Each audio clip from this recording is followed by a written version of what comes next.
Murder's a new trick for a robot. Congratulations. Respond.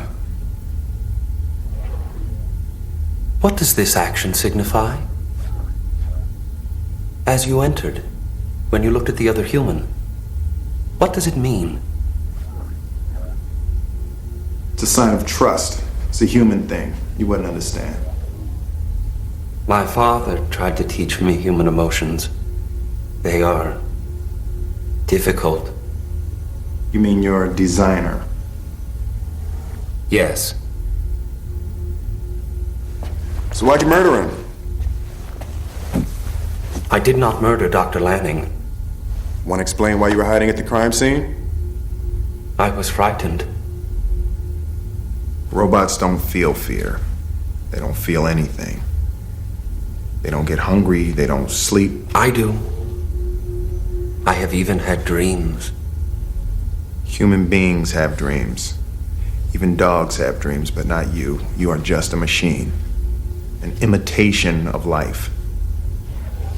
Can a robot write a symphony? Can a robot turn a canvas into a beautiful masterpiece? Can you?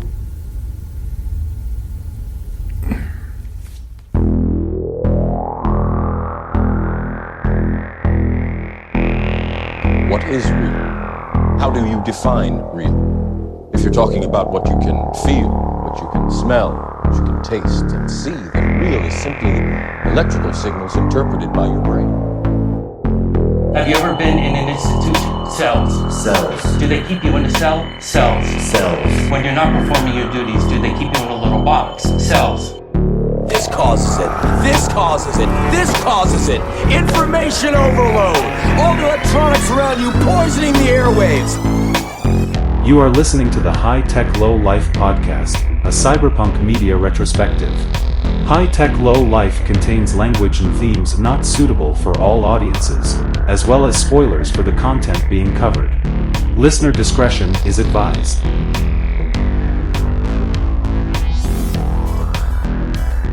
Welcome back, everybody, to the High Tech Low Life podcast. That's the one that has the hosts called Eric and Josh, of which I am Eric. And I am Josh.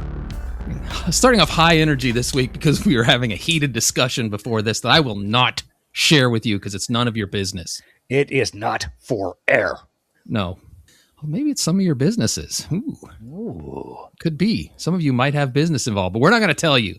Yeah. Anyway, this week we're talking about iRobot, and I got to tell you, after watching this, that high energy is just going to continue throughout, because if there's one thing this movie is, it's electric. Oh, it is. Yeah. It's... Uh-huh. Yeah. Yeah. I'm already feeling like taking a nap. No, it's fine. Before we talk about iRobot and the Fresh Prince and all those wonderful things, we have a couple of traditions around here we like to maintain. Tradition. One of them is singing that every time I say the word tradition. Mm-hmm. And the first one is where we talk about the dystopia in which we find ourselves, because you might be surprised that it often mirrors the dystopias we see in these films. It certainly does. Once again, I find myself not having prepared anything for this and hoping something pops to mind immediately. Do you have something? Motherfucker, I was really hoping you had something, because I don't have anything except for vague continuations of the same shit. We talked about hantavirus. Oh, we didn't really. Yeah. I'm a little surprised at the hantavirus outbreak being on a boat. Yeah. Because hantavirus largely, and mostly to my mind, is associated with hot and dry climates as opposed to a boat in the Arctic. Yeah. Or Antarctic. Yeah. Yeah, that's a fun one. I mean, not unless something very weird happens. It's not going to be a pandemic or anything. Just find some wood and knock on it. Well, it's just hantavirus isn't built that way. Yeah. It would take a considerable amount of work. Believe me, the U.S. military and other militaries have looked into weaponizing it and determined it's not a great option. That's a shame for them. Yeah. On the other hand, I mean, look, if it does go that way, I am skilled at dealing with hantavirus. I mean, that's a big part of my summer job. Yeah, dry caves and rock shelters in the Southwest, that's like hantavirus's natural territory. Yeah. I should probably take a little more precaution at my job too. Probably you're mostly in this area, like, say, I don't know, east of, Wichita, Hutchinson. You're fairly safe from it, just because Hanta and rodents with Hanta are very much more dry environment. Mm-hmm. So like Ben Shapiro's wife's pants. Ben Shapiro's wife's pants is swimming in hantavirus. One more quick thing that I'd like to bring up while we're on the dystopia talk. Maybe it's good news. We need that. And it is AI related. All the commencement speeches that have been getting booed as the speakers have tried to convince the kids that AI is the future, and the kids aren't having it. And the speakers are fucking wildered. Yeah, they don't get it. They're like, I thought you liked this. I thought slop was what you wanted. It's pretty fun to see people not be forced out of their bubble because they're, taking a nice paycheck or an honorary degree to show up and show how important they are. But boy, when those bubbles start popping and you can see it on the speakers' faces, it's gold. Yeah, and it just goes to show you how sequestered we are, because that's obvious to us. Like, I don't know anybody that likes or wants AI, and they don't know anybody that doesn't. And I don't how do these worlds coexist with each other? Yeah, I think the only kind of middle ground people I know are like my dad's generation, where they're, well, they just assume it's like everything else. Yeah, they just assume it's basically the same as normal Googling. And then when my stepmom says something and I say, that's not right, she says, oh, well, the Google AI said, and I'm like, oh yeah, okay. Yeah, you gotta double check that. Yeah. Also, the boomers have lived through the internet coming along, and they're like, I don't need the internet, but everyone says it's going to be the next big thing, and it turned out to be the next big thing. And then the smartphone, it turned out to be the next big thing. Social media turned out to be the thing, and now AI, they're just assuming it's going to be the next big thing too. But we have to remember, it doesn't have to be the next big thing, because it sucks. Do not. Yeah. We're not Luddites to say so. We just don't like it because it's bad. Yeah, I've had and I know it's pointless, but in my brain I'm not going to fall behind so far on technology that I can't function in the world. Yeah, it's like a personal. Mm-hmm. I don't want to become like my father. No offense. Yeah, if he ever listens to this, but he's useless on a computer, and I don't ever want to be like that. I don't want to have that weakness. And so if AI was the thing, I'd be all over it. That's what I'm saying. Well, and I do want to put a good word in for the Luddites. The Luddites are vastly misunderstood. I know. Every time. But people know what you say when you say it. Yeah.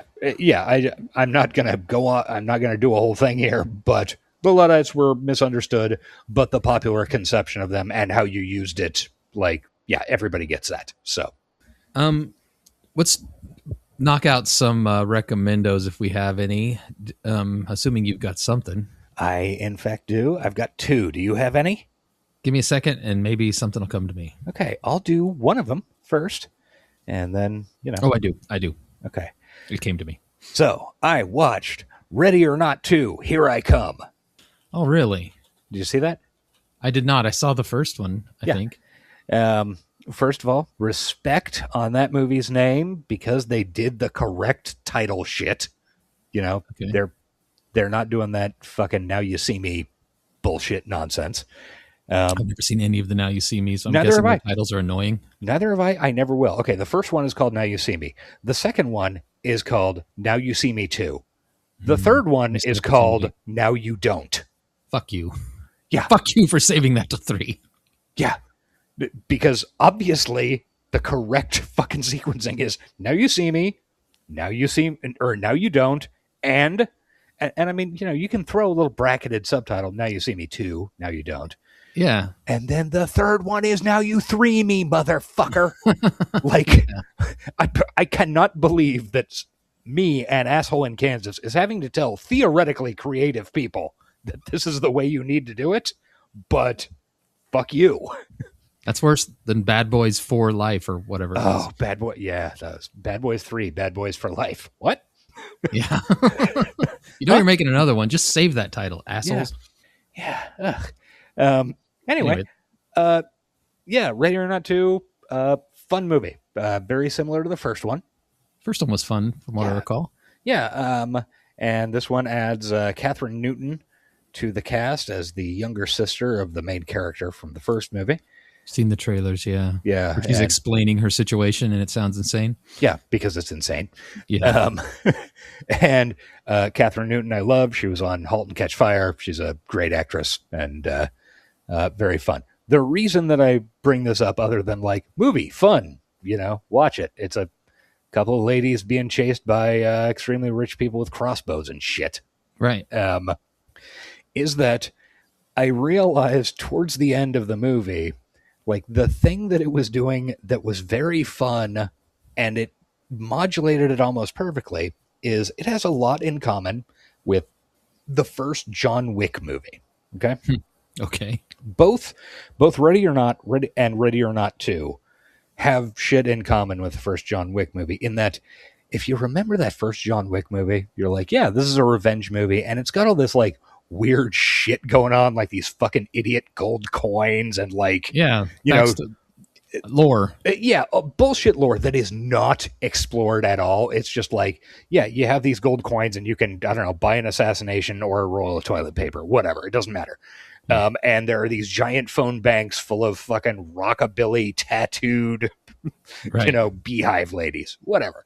It's fun. It's interesting. And then the John Wick movies go completely off the edge with those. They lose it when they try to explore the lore. Yeah, when it's just a mystery, it's fun. Yeah, they start exploring it in the second movie, and you're like, whatever, jerk off motion. Yeah. This one, in the first movie, like, the entirety of the lore is like, this is, this family made a deal with the devil. Yeah, Satan's involved. Sure.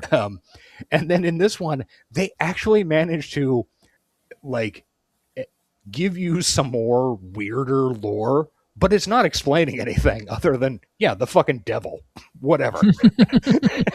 And it managed to modulate it perfectly because when I started watching it, I was thinking, oh, it's going to go way too explainy and it's just, we're going to have fucking Elijah Wood reading out just pages of text explaining all the different families deals with the devil and blah, blah, blah. No, it doesn't give a shit about that at all. It's like, these guys are going to hunt you. You got to run some more because of the devil. Go. So recommendo for Ready or Not 2. Here I come. All right. What's your second one? My second last. Okay. My second one is a movie I watched last night after seeing an article that mentioned it. And I thought, man, I haven't seen that for 25 years. So yesterday I went out and did some shopping and I found an inexpensive Criterion Blu-ray of Fritz Lang's 1931 film M. Have you ever seen M, Eric? No, I haven't. Okay. No, I haven't. Every once in a while, you surprise me. Right. Like, today is not that day. Years ago, I was utterly flabbergasted when you had seen The Conversation. Yeah. Like, I was like, fucking really? What? So, occasionally you do this, surprise me. 1931, German film. Peter Lorre, one of my absolute favorite actors of all time. Everybody in the audience might know him from his appearance as Ugarte in Casablanca and Joel Cairo. Yeah. Joel Cairo in The Maltese Falcon. Incredible Austro-Hungarian actor, I think. He plays a serial killer of children. Nice. It's a good start.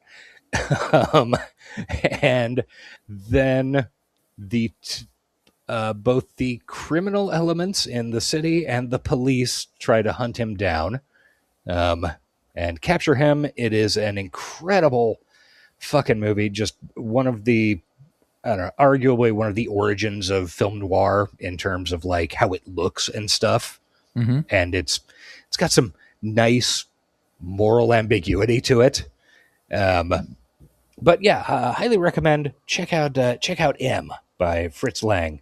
So, Just the letter M, yes, just the letter M. as in Mary. Yes, Okay. or murder. Ooh, even better. Oh. I am intrigued. You had me at Peter Lorre. Yeah, he's one of those guys that I'm always surprised. He pops up occasionally on lists like, 10 actors who were never even nominated for an Academy Award. And you look at Peter Lorre and you go, he didn't even get a fucking wink for Maltese Falcon. Like nothing. Yeah. Just, how's that happen? He was like parodied by Looney Tunes and stuff eventually, wasn't he? Yeah. He was He's a very parodiable guy. he was maybe the most Looney Tunes Yeah. actual human being. Like him and I don't know, Jimmy Cagney would be the yeah. Anyway, yeah, go watch him. All right. I will. Mine real quick. First of all, a shout out to Widow's Bay. I watched that at your at your urging, and it's fantastic. We love it. We'll keep watching it. Secondly, we watched a movie my wife suggested called Buffet Infinity. Did you hear about that movie? Does not ring a bell. No. It's a movie entirely made of commercials. So it's just commercial after commercial, like you're flipping TV channels. Mm-hmm. And there's like a narrative happening during them. Mm-hmm. It's funny in a weird way. It's creepy, and I guess it's a horror movie technically. Okay. But it's a novel concept that I think kind of worked. It could have been shorter for sure, but I think it kind of worked, and I had a good time watching it. So I just wanted to shout out Buffet Infinity. Okay. Well, that's one of those things with movies that have a very strong gimmick like that. Uh-huh. That seems to be a running theme that like you get to the end and you're like, I would have liked this 15 minutes shorter, or even 30 minutes in this movie's case. But there's a lot of filler. That's how I felt about Kevin Wilmot's movie CSA. It's probably 15 years ago. It is Kevin Wilmot's a professor of film at University of Kansas he's worked with Spike Lee a bunch. He made a movie that is basically somebody flipping channels in a world where the Confederates won the Civil War. Oh, cool. So like there's, you see basically the Home Shopping Network, and look at this guy. His teeth are fucking amazing. It's And I really like that movie. It's very good. I think if 10 minutes had been knocked off, because the gimmicks get a little tiring. I get it. Yeah, very good movie. Same with this one too. Yeah, because it goes on for a long time, and it's I get what you're saying exactly. And a lot of people could say we could knock 10 minutes off of this podcast, and preferably at the front. So that they don't have to hear us talk about what movies we've been watching. That's okay. I'm saying what I would like. I do not think that Kevin Wilmot has any reason, even though nice guy, met him several times. Yeah. I do not think that Kevin Wilmot has any reason to take my advice. Yeah, it's a preference for sure. Some people probably wanted 10 more minutes. Yeah. Okay, if you want 10 more minutes of talk about the 2004 film I, Robot, you're about to get it. Speaking of movies that could have been 15 minutes shorter. Yeah. 20? I think 20. I have a very intense opinion about this movie I'm going to share with you now. Oh, great. And you're going to be like, that's a hot take. Okay. And I'd be like, I'm not changing my mind no matter what you say. All right. I feel this very deeply. And that is that this movie was fine. Yeah. It's Agreed. fine. Yeah. Whatever. Yeah. It could have been a lot cooler, but it wasn't a train wreck. It could have been, maybe. I don't know if I'd have even bothered. It accomplished what it said on the tin, and I watched it and I was like, yeah, I wasn't bored, but I also wasn't thrilled, and time passed and I moved on with my life. And yeah, it doesn't, like, the thing is, it doesn't have any major flaws other than just like, okay. This might be the most C- movie we've ever watched. It's show. It is deeply, deeply mid. Yes, like, mid. It is the most mid. Yeah. What's the Bruce Willis one we watched not too long ago? Yeah, Surrogates? Surrogates. Yeah. This is more mid than Surrogates. Surrogates is a little bit on the bad side of this. Yeah. This one, Surrogates is more memorable for being worse. Yeah. This one's less memorable.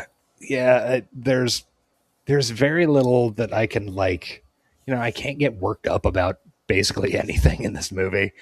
Like, and all the stuff that I could get a little, worked up and annoyed at is stuff where you go, yeah, I mean, there's a studio film in 2004, whatever. Right. They're going to make them do that. Like, for example, the inclusion of Shia McBeef. Yeah. Yeah. Whatever. Like, sure, we need a plucky urchin sidekick for 5 minutes seconds. bracketing the movie. Yeah, whatever. He was hot at the moment. They wanted to make something of him. Oh, Will Smith said, "Oh, hell no." That's all that's worth press admission. Yeah. But there was no credits song. So we have to knock it down for that. I also feel like we should start with a disclaimer that I don't speak for Josh, although I think he believes the same way, but I am a Will Smith stan in my heart. I just like him, and I know he's done bad, and I know he's kind of tarnished his reputation, but he was too important to me growing up as a young kid listening to DJ Dazzy Jeff and the Fresh Prince. I can't bring myself to dislike Will Smith. I don't think I would go so far as to say that I am a Will Smith stan. But on the other, but he is somebody I will always instinctively feel kind of positively about. Yeah. I mean, not only the music, obviously, but his fucking, like, mid to late 90s run of movies are, like, that kind of ended, I don't know, the year before this, maybe? Yeah. Were just such absolute perfect fucking bangers. I mean, let's see, Wild Wild West was 99. What was 2000? Ali? Or did he make a movie in 99? Like, his run up through Ali is just about fucking impeccable. I mean, with the exception of Wild Wild West. Actually, why is IMDb not showing me what I want to see? It's not showing any movies before 2002. Oh, you have to click the little thing beneath it. The only thing I have is close. Anyway, it doesn't matter. He also had the Fresh Prince of Bel-Air, which is an all-timer sitcom. That's everything I have seen of that show has been entertaining. So, I don't know. And I know he slapped Kid Rock. Not Kid Rock. I wish he'd slapped Kid Rock. I wish.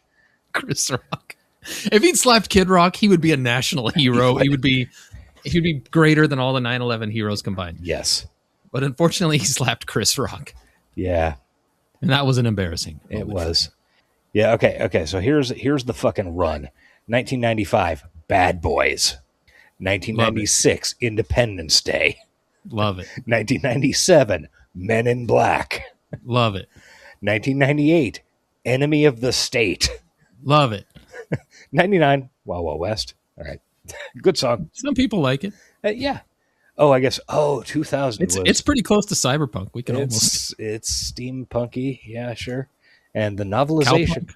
The novelization. No, Cowpunk is Meat Puppets. The novelization of that movie was written by Bruce Bethke, the guy who coined the term cyberpunk. Nice. Then I look forward to covering one of his books if I can ever find it. Yeah. 2001, Ali. 2002, Men in Black. 2003, here it is, baby. The best way to spend fucking 3 hours in air conditioning, Bad Boys 2. It sure is. Bad Boys 2 is an underrated classic. And then iRobot. Probably marked the beginning of the end. Or I mean, he did some like Hitch was the year after that, which is Hitch was good. The dating advice, right? It was a rom-com, but it was good. I liked it. Year after that was I Am Legend and Pursuit of Happiness, or no, Pursuit of Happiness. I Am Legend is pretty tight too. It's not bad. 2008 is Hancock, which is mystifyingly strange. I don't think I've ever seen it. Oh, it's fucking insane. He's a homeless superhero guy. Right. I know the concept. I've seen clips, but... And then at like the halfway mark... okay, the setup is he's a homeless superhero guy. Jason Bateman like tries to hire him to manage him, basically. Mm-hmm. Jason Bateman is married to Charlize Theron. And then at like the 3/4 mark, we find out she is also a secret alien superhero, and it like takes this it's a totally insane third act twist that doesn't make sense and isn't like good and doesn't help anything. Like it just becomes a totally different fucking movie. Like weird. It's very bizarre. I'm also noting in that run of 90s movies that you were talking about, which were all bangers, he also released Miami, the song and music video. Yeah. He did the Men in Black theme song, which was a banger. Yeah. Getting jiggy with it, which we all know and love. Yeah. Just the two of us. Yeah, he was on fucking fire. It was the Willenium.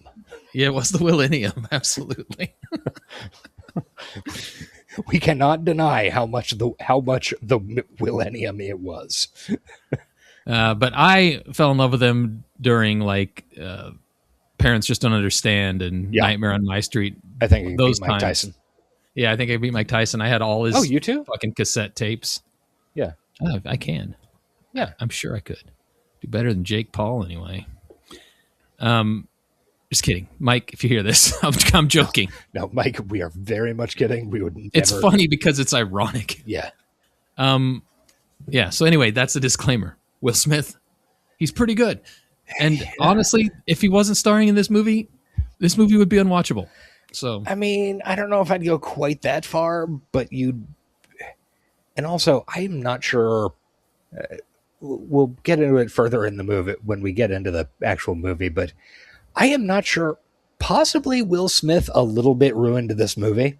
Not intentionally, but his part brings a lot of Will Smith to it. It does. Absolutely. And I think the movie possibly could have worked better with less of that. Or, I don't know. I think a movie of a similar story and themed movie that was completely redone in a different way could, but I don't think this movie. Yeah, that's the kind of counterfactual. Like, what if Lee had won at Gettysburg? Yeah. Like, I don't know. There are too many factors going in to really be able to nail it down. Like this movie with this script starring Bruce Willis would be a boring slog that I would fall asleep through. I mean, honestly, the way you'd have to do it is either go way more comedy or way serious, more action. Yeah. So, but yeah, I mean, the concept of the movie is solid. If they completely redid it from the ground up, with a more serious, less Will Smithy actor. Yeah. Not that he's not serious. He had some really serious roles. Yeah. He got an Oscar for Ali, or at least nominated, didn't he? Yes, nominated. He was great in that. 6 Degrees of Separation, which was, I think, the possibly the turning point in his entire life, where he kisses a guy on screen because he's, playing a gay character, or rather a flexible character. And then apparently after that movie came out, he got some good notices. It's a nice little independent film and like debuted at Sundance and stuff, and was kind of leaning towards, man, I can be a great dramatic actor. And then somebody, I can't remember who, told him he needs to knock off the F word shit. And So he pivoted and became the genie in Aladdin. he pivoted and became the genie in Aladdin. Great career move. Yeah. Come on, homophobia. Why you got to ruin everything? Yeah. I wish I could remember. It was somebody like fairly famous. Yeah. It might have been fucking Cosby. Now that I think about it. Ugh, Jesus. Take advice from that guy. I take all of my drink mixing advice from him. I was going to say, there's one thing you can take advice from that guy on, and you should not be doing it. So, dude, this was probably 10, maybe 15 years ago. I suddenly thought, man, I haven't had a Jell-O pudding pop in decades. Oh, those are the shit. I don't think they sell them. No, they don't. Even 10, 15 years ago, I could not find them anywhere. I was so disappointed because I loved those things as a kid. Yeah, those are I know. like the peak yeah. of kid snack time options. Mm-hmm. Another thing ruined. Yeah. Okay, so this movie, let's buckle down and talk It's about definitely the the movie worst proper. thing he did, right? Taking away our pudding pop. Yeah, certainly. Okay, this movie. Canceled. Whew. All right. Okay, first of all, before we really start with the movie proper, this was positioned as and was a big summer blockbuster with a budget somewhere in the $105 to $120 million range. Yeah, and it felt like it. Yeah, which is an interesting move in terms of the director, Alex Proyas, who is friend of the show. Yeah. We covered him on his previous film, another huge blockbuster, Dark City. Hey, it inspired The Matrix. Yeah. So. And The Crow. We haven't covered The Crow yet. Yeah, we need to. I mean, it rules. That's why we need to. It does. It's not cyberpunk in any way whatsoever. Not really.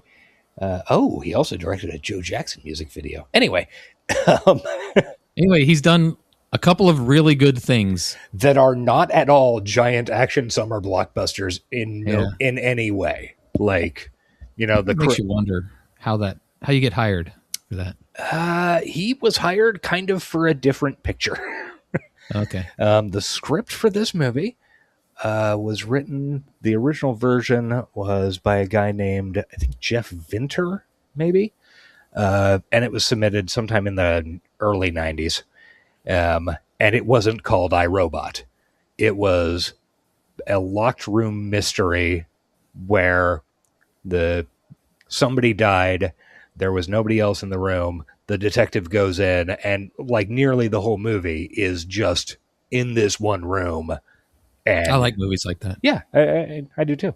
But that is not this movie. No. There's a highway chase scene that is completely CGI.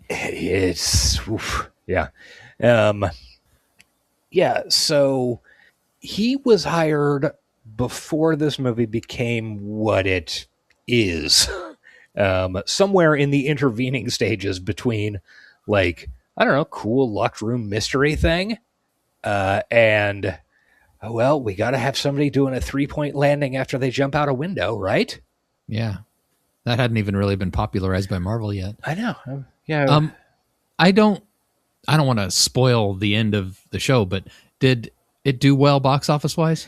I mean, it was successful. Let's see. I've got it. As I'm watching it, I'm like, this probably did fine.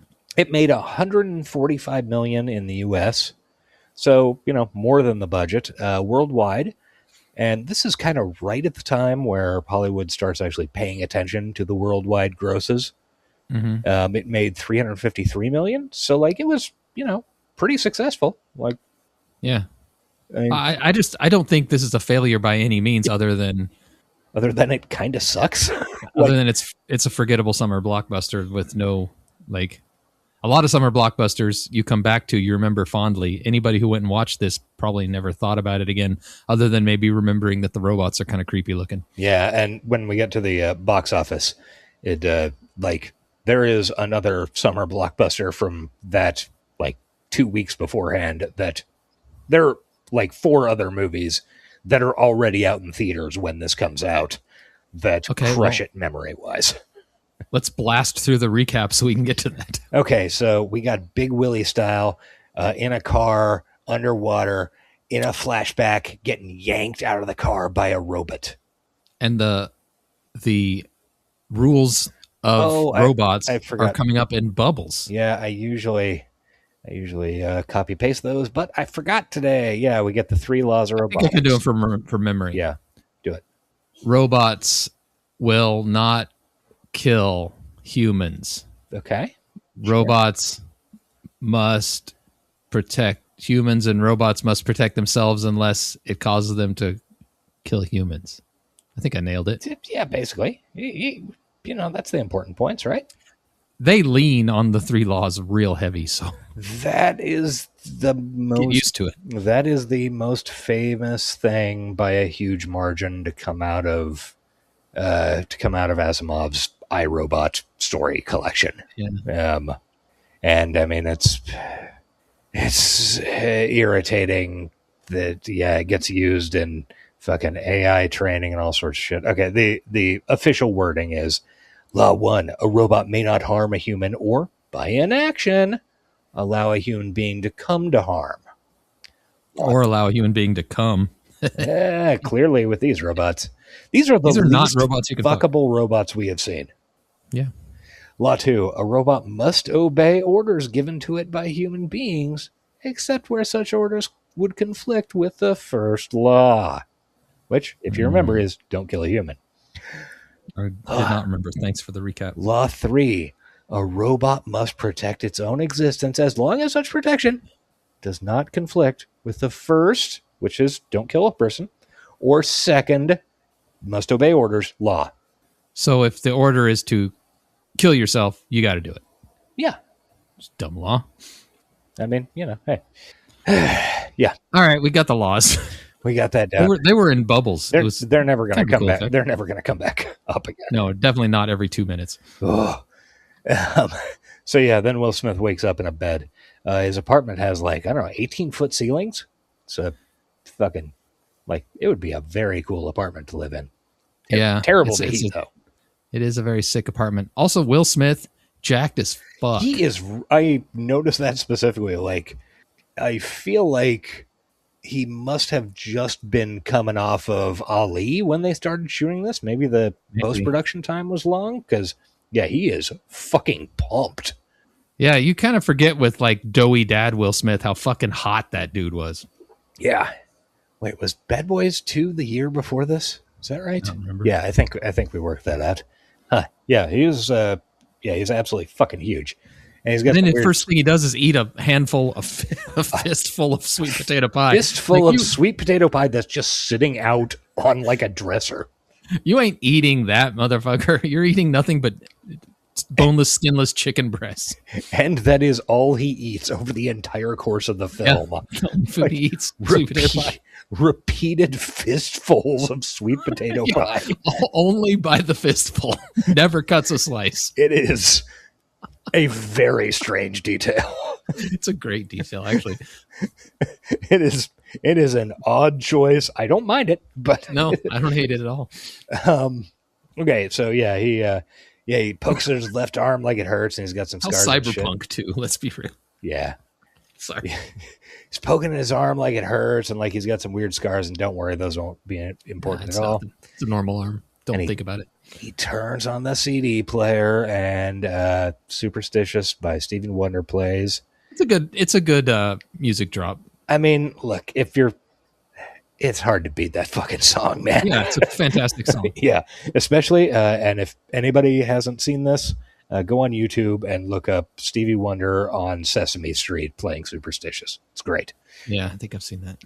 And then he puts on some black leather pants, a black leather jacket, and some black leather Converse All-Stars. And a black little stocking cap tilted off to the side, over one ear, but not both. Yep, exactly. And standard Chicago PD uniform, homicide detective uniform, right? Yeah. It's very important. Oh yeah, and by the way, the year is 2035, I think. Yeah. 9 years from now. I remember that. Yeah. and is very proud, and the film is very proud of getting paid by Converse to put these movies in, or to put these shoes in. They sure are. They're vintage. 2004. Vintage 2004, yeah, which I think, if I remember at the time, they were like, they actually released, they had like an ad campaign of like, an iRobot. Check out the iRobot Converse. Yeah. Which, I mean, look, Converse All-Stars don't work for my feet anymore. I used to wear them when I was a teenager and, you know, didn't have collapsed arches and shit. I cannot imagine how uncomfortable black leather All-Stars would be. Just I mean, as full of sweat. As comfortable as black leather pants, so. And he is wearing those, man. And those pants are a very 1998 fit. They are. Okay. It's a look, okay? It's a choice. You can't say they weren't going for a look. Hey, did you see this in the theater? I did not. Had you seen this before? I've never seen this, no. I don't think I had seen it either. Which is strange. As a Will Smith fan, as I've mentioned, you would think it would have hit my radar at some point. I think I'm sure I was aware this was coming out, and I think I must have made a conscious decision like, nah, not for me. I do not like the way the robots look, and this probably had something to do with the film not making more money, but I did not want to see a movie with robots that look like that. I'm sorry. With iMac robots. First gen Yeah. iMac robots. Exactly. Yeah, I don't like the robots. I don't like them at all. And fortunately, Will Smith doesn't like them fucking either. He is clearly a robot racist.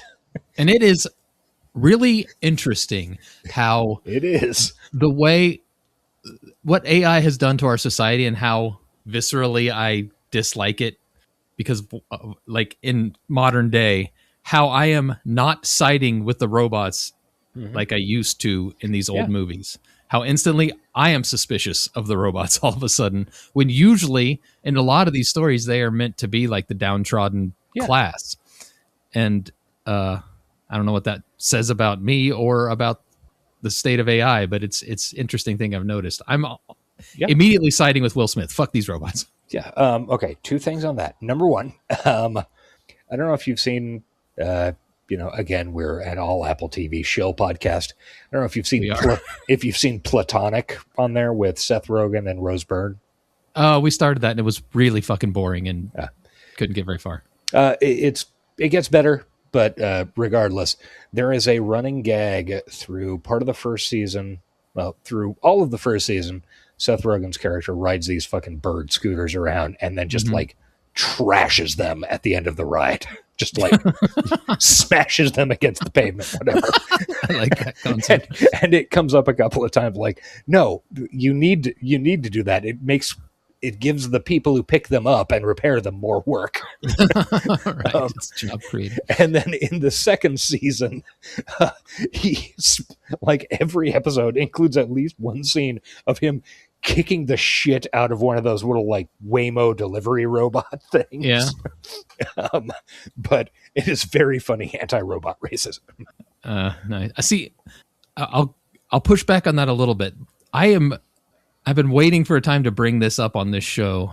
I don't know if this is it or not, but I hate the word clanker, and I hate when I see people using it. I agree. And I think for me at least, it's simply because I really don't like the clearly when people set out to, I'm going to invent a new slang that just bugs the shit out of me. And clanker's current usage is that. It's me. Like, it's a slur you can use and not get in trouble. I don't care about slurring robots. Don't get me wrong. I don't give a shit about that, but it feels like you want to do a racism. Yeah. But this is the only way you can safely role play being a racist. I don't know. I don't like it. Yeah. I don't use it. I'm not going to like judge you if you do, but it's not for me, man. Yeah. Yeah. Agree. And then the second point about anti-robot racism. Did this remind you of Will Smith's character's anti-fairy racism in Bright? Oh, shit. We're covering that on this show one way or another. I do not like it, but yeah, we kind of have to. It's not cyberpunk, but it's too Shadowrun adjacent to not. And yes, very similar. You're right. Because that is the first thing I fucking thought of when I was watching this the first time this week. I was like, oh, this is the exact same shit that he is doing to the fairies in Bright. Weird. Oh my God, it's the same character too. Yeah, he's a fucking police detective and yada, yada, yada. So yeah, he's an anti-robot racist. We meet Shia McBeef as some sort of urchin who does bad at swearing and wants to borrow Will Smith's car to flag the butt of some hot He's shit horny. honey. I Bro, don't remember. he's so fucking horny. It, like, the way the words were flowing out of his mouth was like, I don't know, some sort of weird code that simply couldn't penetrate my ears. I was like, all right, I'm just skipping. Yeah, it's fine. Yeah. Nothing was lost. He's horny, he does cursing, and he is a kid. Okay, great. Probably like 19, but yeah. Yeah. I think he's supposed to be playing 13. Yeah. Actually, not a dissimilar character to the one he played in Constantine. Is that year before this, maybe? Yeah. 2 years? Yeah. Anyway, he goes to his grandma's house, I think. Calls her Gigi. I like his grandma. Yeah, she's... And I like this as a character point, too, that he cares about his grandma and he goes and sees her every day and has pie. Yeah. Yeah. He fistfuls of fucking sweet potato pie every morning before work, which is how you stay cut, bro. Yeah, it's how you stay that fucking built. The sweet potato is the lowest carb potato. Don't worry about the sugar. You seen them delts? Yeah. Seen them gutters? Yeah. Okay, so he leaves her house. We're like, he's a nice boy. We haven't yet gotten to the save the cat moment, but we'll get to there. Yeah, he's a tough talker, but he's got a heart of gold. Yeah, he talks tough and he's racist, but against robots. But he saves the cat and he's nice to his grandma. So we have to be on his side. That is screenwriting 101. That's the law, right? Yeah. And it's okay to be racist against robots. This is 2004. And we get into some robot racism. He chases a robot that he thinks is snatching a purse, and it turns out it is giving its owner her purse because she left it at home, and there's a inhaler in it, and Will Smith was crazily overreacting, and everybody's like, have you ever even... he's like, it was running with the purse. Obviously, I'm going to think it's a purse snatcher, and everybody goes... Have you ever even heard of a robot stealing somebody's purse? And he's like, no. It is one of the weird things about the movie, because in the beginning, everybody is like, robots don't ever do anything bad ever. Yeah. And I refuse to believe in the possibility that it could happen, which is ridiculous. But also, if you live in that world, it's ridiculous to think this robot's snatching a purse. Yeah. And we also see an ad for the brand new NS5, which is uplink to US Robotics 56K modem. Nice. Good shit. The sound of my childhood. Oh man, the day I got that fucking US Robotics 56K. 56K was pure luxury. Oh, it was. It was a fucking dream. Picked it up at Circuit City. I think I've had to live with the 33.6, but even when I got that, because I was upgrading from a 14.4, the 33.6 was still pretty fucking fast enough to mud. Yeah. Those stepping up those fucking router speeds, that was a huge router speeds. And then, once you made the leap to, high bandwidth stuff, the DSL cable, it was over.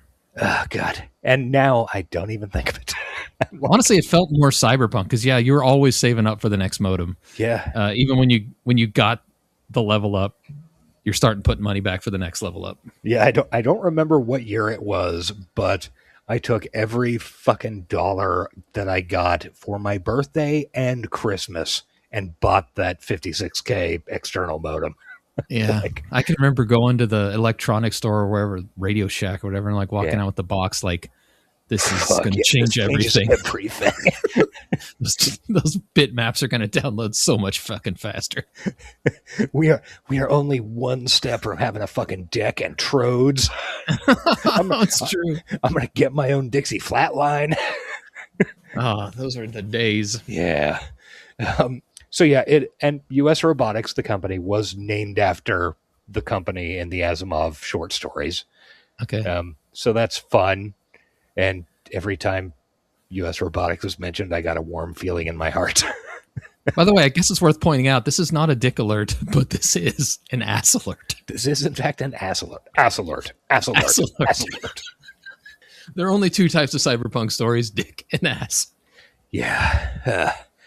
Okay. And after my second watch of the purse snatcher scene, it occurred to me, hey, do you think that whole thing at the Academy Awards a few years ago came about because Will Smith thinks that Chris Rock is actually the robot that Chris Rock played in AI? Yes, I do. Okay. You've convinced me. Okay, that wasn't a step too far. Will Smith is still shit. What's when the actor so completely embodies Method. the role? Yeah, he's so method. He's still in it. He saw clearly another robot that he had to go slap. Yep. Yeah, well, that explains it, and I think that cleanses his character. It just means he's a good performer. Yeah, exactly. It's fine. Uncancel Will Smith. Yeah. He's not really canceled. No, he's just he's kind of soft canceled. Yeah. Certainly less canceled than fucking Louis C.K. for some reason. He's canceled in the way Bill Maher is, and that he'll never win an Emmy. Not allowed to win an Emmy. It just hurts so bad seeing John Oliver take what's mine. Yeah. Oh, you think that's the case? You think so, Bill? There's a guy You're literally stoned and drunk right now doing this. Fuck off. Cool, normal guy. Oh, and also in his walk to work section, we see some big, overhead shots and landscapes, and it's Chicago, and we see Lake Michigan in the background. Don't worry about it. Lake Michigan is definitely there. It has not dried up. It has not dried up at all, even though it appears in all these shots to be very wet. Hey, don't worry about that. Yeah. So he goes to work, and it turns out that Shai McBride is his angry police captain boss, playing exactly an angry police captain boss. Yeah. I mean, and Shai McBride is great, and he does great at a deeply thankless role right up until thankless cliche to the very end. Yeah, it's the most you don't even need an AI to write his part. You just feed it into a typewriter that's written a few police scripts, and the typewriter does it automatically. It just knows what keys to push. Yeah, you don't even need an AI. You need a pencil and a compass. I don't know. God damn, what are you doing? What are you doing, Spooner? Badge. You're a bad cop. You're going out on the edge. And Shai McBride is exactly he is doing exactly what he's paid for. And I mean, I can't, I hold nothing. Yeah. It's perfect. It's absolute bullshit. That's why I really think this movie is the best it can be for what it is. Yeah. Everybody involved is doing what they're supposed to do. They're even the CGI would pretty much top you're going to get in 2004. Yeah. It's, yeah, I just don't think what it is that great. Yeah, agreed. So, Will Smith gets a call to go to U.S. Robotics, and then he goes and gets in his Audi, which Audi was huge at that time. It was in all the movies, I remember. And nearly every car in this film is an Audi, with the exception of in the previous scene where he's walking to his grandma's place, you see into an alley, and there is a fucking 1998 Honda Civic with some fiberglass fins attached to the front end, and it looks terrible. I didn't catch that. It's just in the corner of the screen. I should have taken a picture of it. It's some of the worst future movie car thing I've ever seen. I love it when they do that for background thinking. Nobody ever pay attention. Nobody's ever going to have a podcast where they go over scene by scene. Yeah. Anyway, most cars are Audis, and they're all basically the exact same Audi as they were in Minority Report the previous year. Is it the previous year? Yeah. And He goes to U.S. Robotics, and we meet, again, a friend of show, James Cromwell. Love him. Yeah, I actually do love him. I really like James Cromwell. He, you give him some money, he shows up and gives you exactly what you want. Yeah.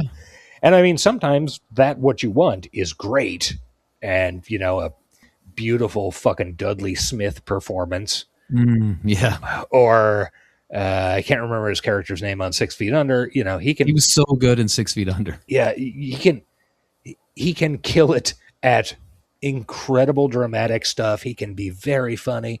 He can also just be a dead scientist in some bullshit sci-fi nonsense. Yeah. And that's what he is here. He's still alive, and isn't he? I think he's still alive. Yeah. And his politics are pretty good from what I've heard. I've heard him talking recently. Yeah, he has for decades been a real serious activist. Like, James Cromwell fucking rules. He is a huge fucking vegan guy, and has gotten arrested a couple of times, like breaking into factory farms to free animals, and chained himself to fucking, I don't know, nuclear power plants and for people getting executed and all sorts of shit. He's was he the bad guy in Surrogates too? Yes. Okay. I know it's something we watched recently. Well, wait, was he the bad guy in Surrogates, or was he a fake out bad guy? He was the antagonist. Yeah. Yeah. He was a kind of a fake out bad guy, but he was the leader of the company. He's the same character. Yeah, pretty much. He was the exact same character. Ooh, yeah, same role, basically I don't quite know if that works out, but close. Yeah. And anyway, right now he's a hologram. And he basically says, hey, Will Smith, find out who kills me, or, find out who killed me. And Will Smith is like, but you're dead. And the hologram says, you're not asking the right questions, and disappears. It's funny because if this was made now, it would be, instead of a hologram with pre-recorded messages, it would be an AI, and the AI would just lie to you. It would just tell you, I was murdered by a dog. A dog came into the room and murdered me. You must bring this dog to justice. And Will Smith would be like, fuck, a dog. Yeah. Oh, hell no. Oh, hell no. But yeah, he clearly apparently knows Willenium here. Big Willie style. Yeah. But we don't get any explanation of that for an irritating and arbitrarily long amount of the movie. Yeah. I don't know why the hologram doesn't just tell him. Yeah. That's the plot hole of the movie. If you can talk to him, you should just tell him what's up. I've got a note here at the end. Where'd it go? In a scene towards the end, Will Smith is explaining the plot to somebody else and basically says, man, Lanning was so smart. He set me up to learn this whole thing. He set up this whole plot.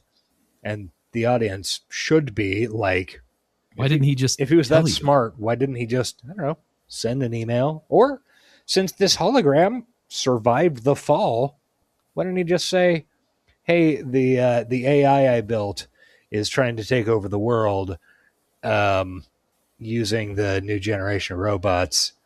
Okay. Well, then he'd never believe it. Nobody would believe that AI were capable of it. He had to experience all of this. Although Will Smith would have, he hated it. He absolutely fucking hates robots. So it turns out that the door to the office that he jumped from was locked from the inside. The police, the evidence technician guys are like, yeah, this guy's definitely a jumper. And we meet Mitch fucking Yost, who should get back in the game. Mitch Yost. Shout out to all my John from Cincinnati bros out there. Oh, okay. Yeah. That's right. All right. Yeah. Mitch Yost is the Bruce Greenwood, wonderful actor. He is the president of the company, and he takes a pretty good amount of shit from Will Smith. He is being set up as the villain of the whole thing because he's the president of the company and obviously evil and kind of a white corpo guy. And he mostly throughout the movie, he acts pretty reasonable, except when the movie decides to cheat a couple of times.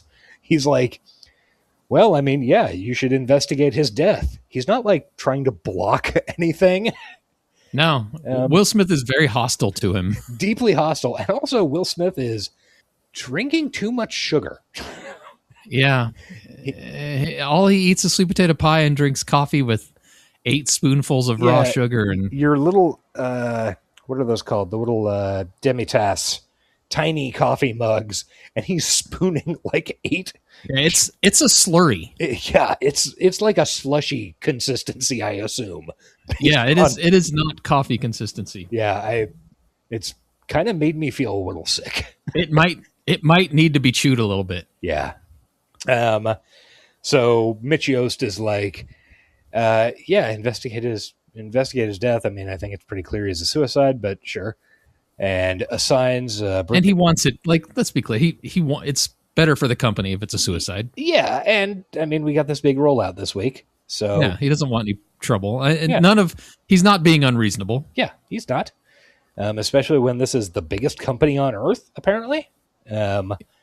And we'll find out shortly that with this rollout, there's going to be 1 robot to every 5 humans on the planet, which, boy, seems like a stretch to me.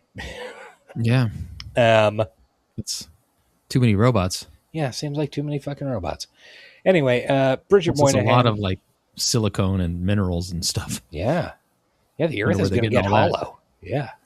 Robot slaves, probably. Probably. But who got the first slaves? Robot slaves. Definitely not human slaves. Anyway. So, Bridget Moynihan is a robo-psychiatrist and is assigned... She's what's his name? She's Bernard from Westworld, basically. Yeah, basically. And she's assigned to, I don't know, show Will Smith around, whatever. And the thing about this movie is that... Speaking of John Wick, by the way, it's John Wick's wife. Oh, was she? I did not remember that. I mainly remember her from a bunch of less than successful stuff around this 2004 era. Yeah, my wife pointed out that's Mr. Big's wife in Sex and the City. Yeah. Yeah. She's been around. She's done a lot of stuff. So one fun thing to do with Bridget Moynihan over the course of this movie is to watch her clothes. It is a very clear character arc in terms of she goes from looking like a Star Trek Nazi in this scene. At the end, she's like got a leather jacket and her hair's all down. And yeah. And it turns out that like, everything's, there's security all over this place, these weird sensors on the wall, and they're all linked to Vicky, which I don't remember the name of, virtual intelligence. I don't know, some bullshit. Kinky something. Kinky indiscretion. I've heard it brought up somewhere within the last few weeks. Maybe it was our podcast. Maybe it was another podcast. Maybe it was a YouTube video. I don't know. But artificial intelligences are almost always women or femme presenting. Why? Yes. Why is that? Well, that's a fun little bit of business that I've heard a couple of different kind of explanations and people talking about it. Number one is one of the common theories is to make them less threatening. Okay. That's why your computer voices on like Star Trek and stuff like that are all women. And like your kind of default computer voice on GPS apps and stuff like that, usually women. Siri, Alexa. Yeah. Cortana, for those nerds who use that. Yeah, that was a thing, wasn't it? Yeah. It might still be. Is it? Okay, I believe it. I don't know. Yeah. And then there's also the fun thing of how, specifically in our current run of AI, in our current run of computer voice AI stuff, you had Siri. So this is a helpful woman assistant, right? Woman voice. Yeah. But over the course of the past like 2 or 3 years, when these companies started getting heavily invested in it and heavily invested in selling the idea that this AI is going to run everything for you. Most of the big ones have switched over to male sounding names.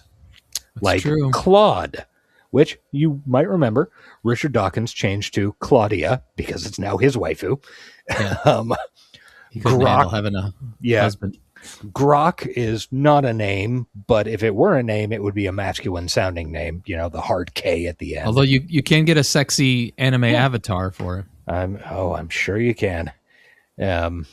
So it's just strange. And it makes me, is agree. there some type of misogyny involved? And is it mommy issues? Like the spaceship on Aliens is literally called Mother. I think that's what the podcast I was listening to brought up. I wish I could remember what that was, who was talking about that. Yeah.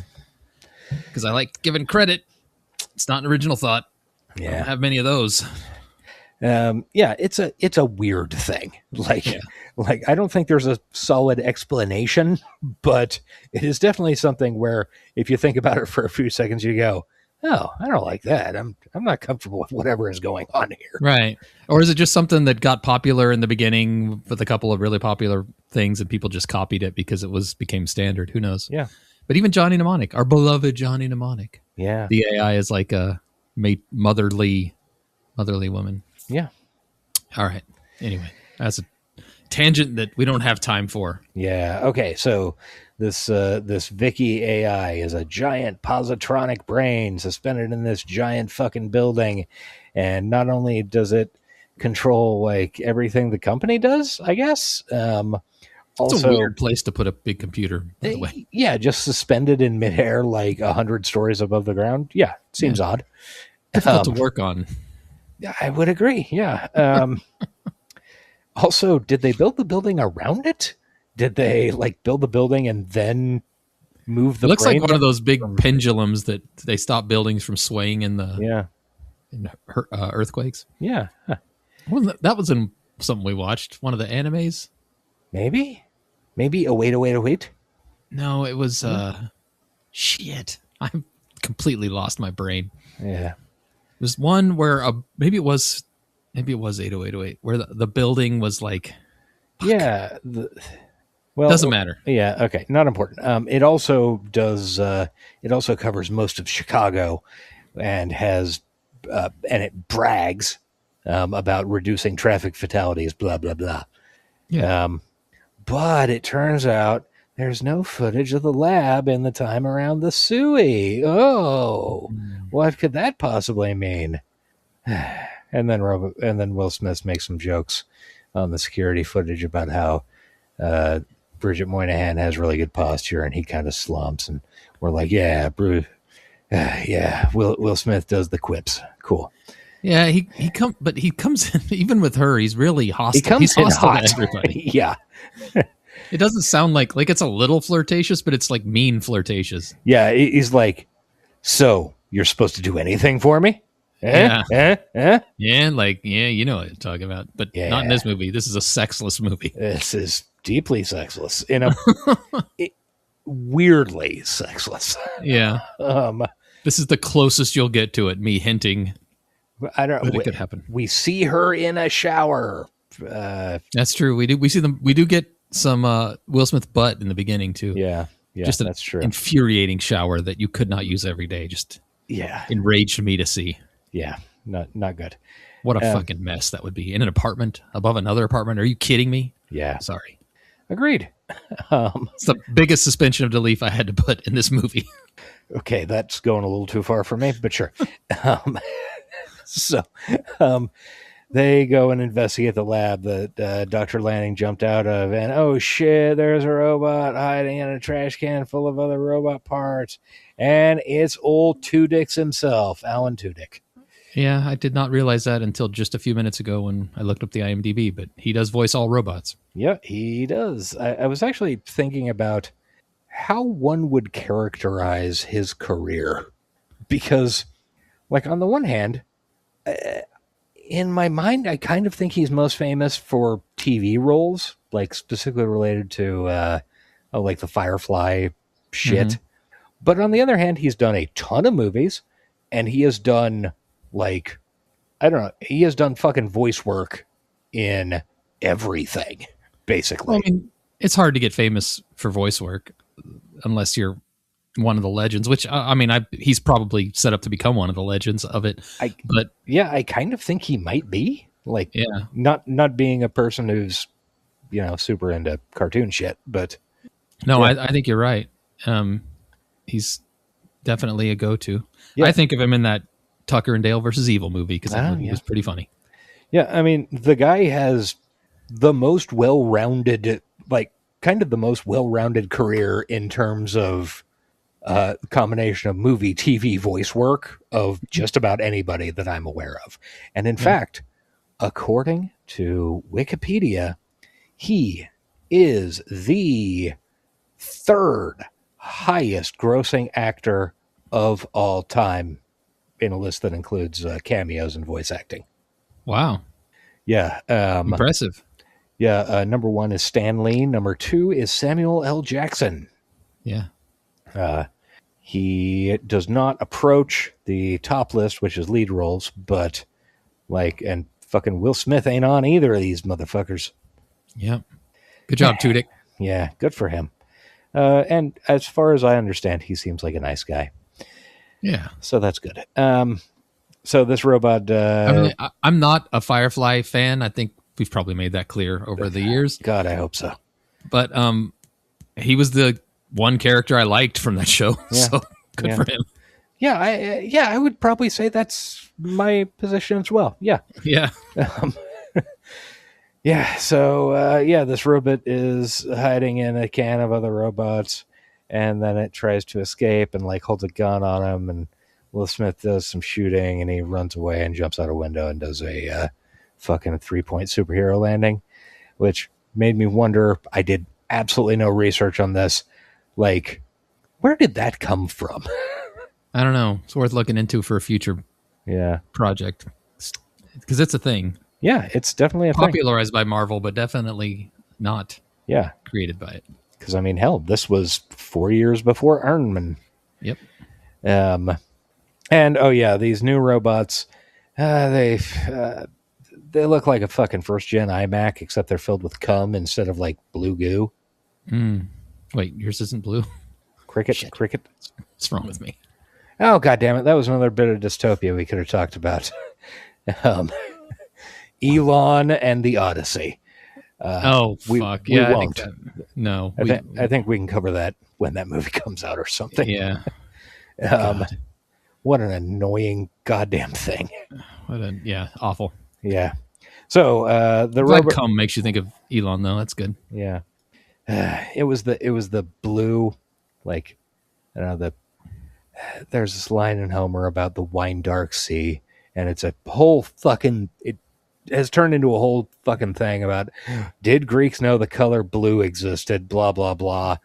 And the thing that annoys me the most about it is everybody who talks about this, the sea isn't wine colored, have literally none of you ever washed out a fucking glass that had the dregs of some red wine in it?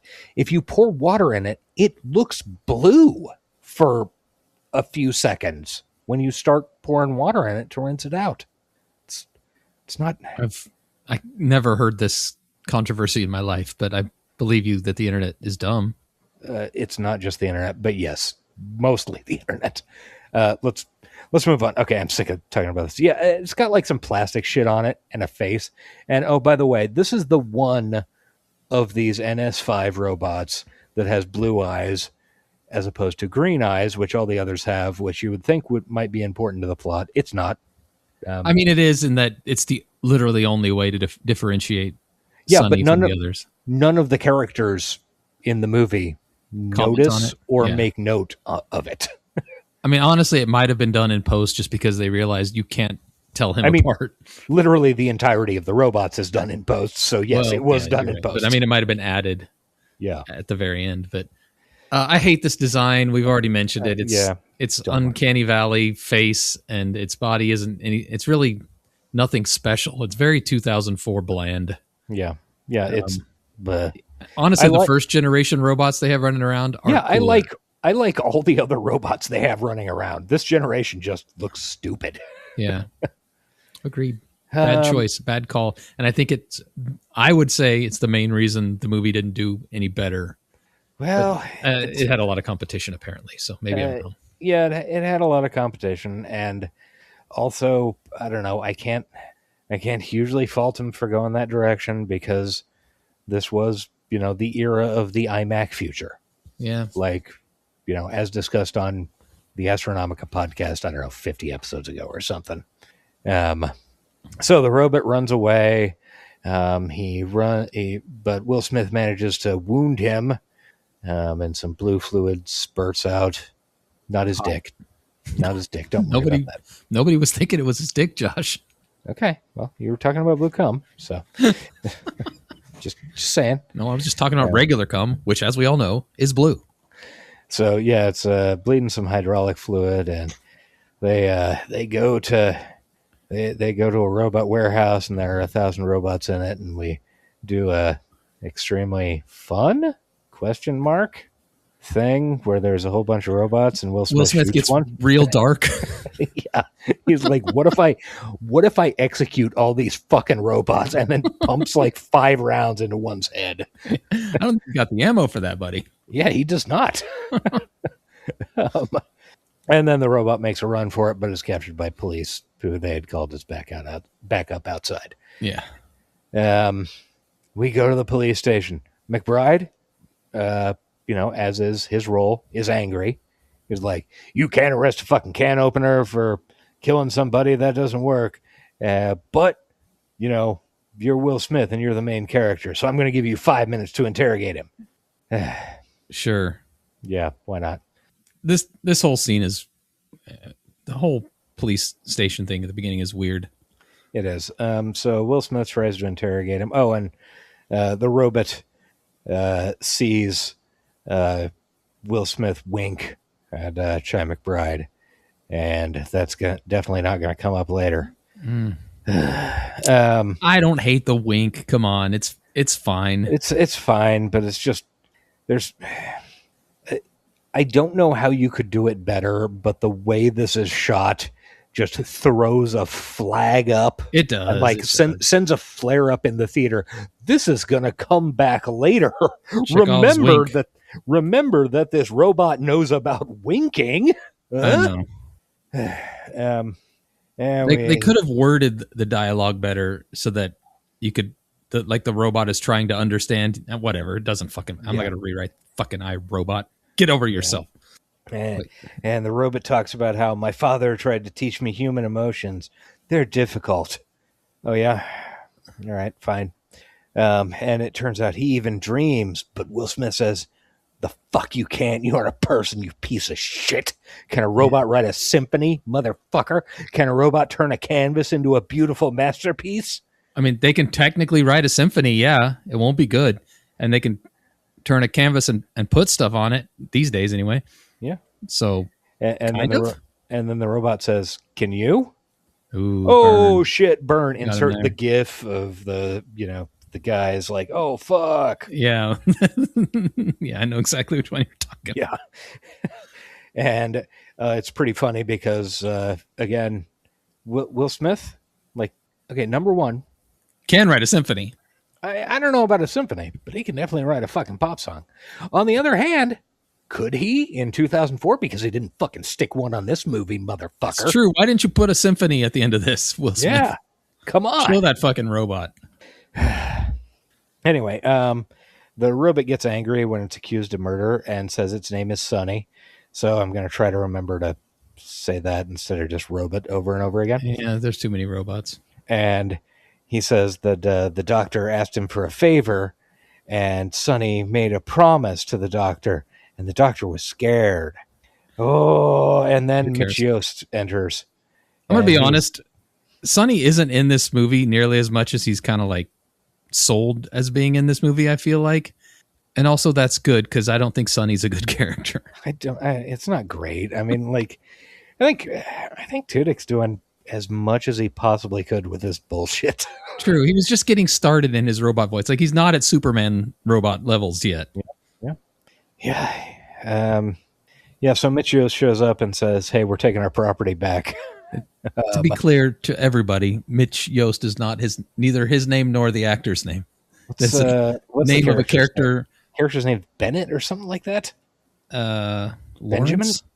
Bruce Greenwood is the actor. Lawrence Robertson is apparently the character. Oh, Robertson. Okay, sure. But Mitch Yost is a character he played on a show that ran for one season, and literally nobody but Josh watched, and me at Josh's behest, and Sean. And Sean. So Sean, this is a joke for Sean. Enjoy it. Everybody, go out and watch John from Cincinnati. You will love it. I promise you, no one who has ever watched it has not loved it. Because only 3 of us have. Factual. That is factual. No one will ever disagree with me. Yeah, you're right. Anyway, the president of the company shows up and says, "We want our fucking robot back so we can analyze it and destroy it. And, oh, by the way, fuck you, police. You now have a gag order. You're not allowed to even mention this murder or something." Yeah, corporate stuff. Yeah, because very important corporation. And we cut to a diner with Chi McBride and Will Smith. And tangent, do these diners/bars really exist? Because I'd like to go to one. I do not know. I see them in movies. Yeah, I have not, to my recollection, been in a place like this. Yeah, it's not the first time I've seen something like this that's lit like a diner. It serves diner food, but also has a full bar you can drink at. Yeah, I mean, even going back to my beloved film noirs and stuff like that, it would usually be something like a speakeasy or a bar that also will hand you eggs, as opposed to a diner with a bar. It could be a regional thing. I mean, if somebody in the region, if you have something like this, let us know, because I want to go to one and I want to order steak and eggs for $30. They were pretty spot on their inflation. $30.95. Yeah, pretty goddamn accurate. Yeah, and have some beers. Yeah, and this is honestly the most important thing about this scene that I pulled out was that, sirloin, steak and eggs, or sirloin, 2 eggs and hash browns for $30.95, and the 2 tecates are $46.50. So that is like almost exactly fucking ballpark prices. Three tecates, because he had 2 and he got one for the captain. Well, the electronic reader said 2 beers, $46.50. Oh, okay. So, see, we're not quite, like, they did a great job, because we're not quite there yet, but in 9 years, we're going to be, that's what 2 tecates is going to cost. I honestly think in 9 years, we're way past it. We're going to be like right. $75 fucking sirloin and eggs. Yeah. Fucking starving. Yeah. Got any steak and eggs back there? Could go for some, for sure. It's fresh out, though. Yeah. Okay. And Will Smith is hung up on the robot needing a motive. Like, why did the robot kill him? And Chi McBride's like, not our fucking problem. Leave it alone. And also Will Smith is like, but man, how lucky is it that I got this job? I was the perfect man. He must have been looking for somebody who hates fucking robots and fuck those goddamn robots. And then he has the house moment. And yeah, he does the house thing, and then he goes to the house. But it's true. Also, Chi McBride was on House. Oh fuck! There's a lot of House connections. A lot of House in this motherfucker. But also, in this scene, Will Smith is acting like, how could they possibly? It seems too perfect. How could I have been set up to be the person on this job? And like, yeah, literally, you got the hologram thing where he said your name. He wanted you to come and solve his murder, right? Yeah. This is not a mystery. You should not be acting like this is a revelation. Right, yeah. Just now realizing, oh shit, he wanted me to look into the robots. Well, he called you. He literally called you. Yeah. Yeah. It's wild. So we go to Lanning's house. Pretty nice digs. And sees this giant demo robot outside of it, which is scheduled to destroy the house at 8 a.m., which seems absurd Weird. to me, given The house is full of stuff fact that the house is absolutely full of stuff. People probably want that, the next of kin. And even if he didn't have any next of kin, the state would probably want it. Mm-hmm. Yeah, you have to take care of that stuff. Like there's mail on the porch and shit. Yeah. And also, a cat. in the house. Anyway, and like leaves in the entryway. So this is the clue that people have been in this house for a long time. Like leaves in the entryway. Yeah. Is that in the hourglass? Yeah, these are the days of our lives. Is that right? Yeah. Okay. So he goes to Cromwell's computer and is like, show me the last program, and a video starts playing. The porn should start playing if we're being should, yeah.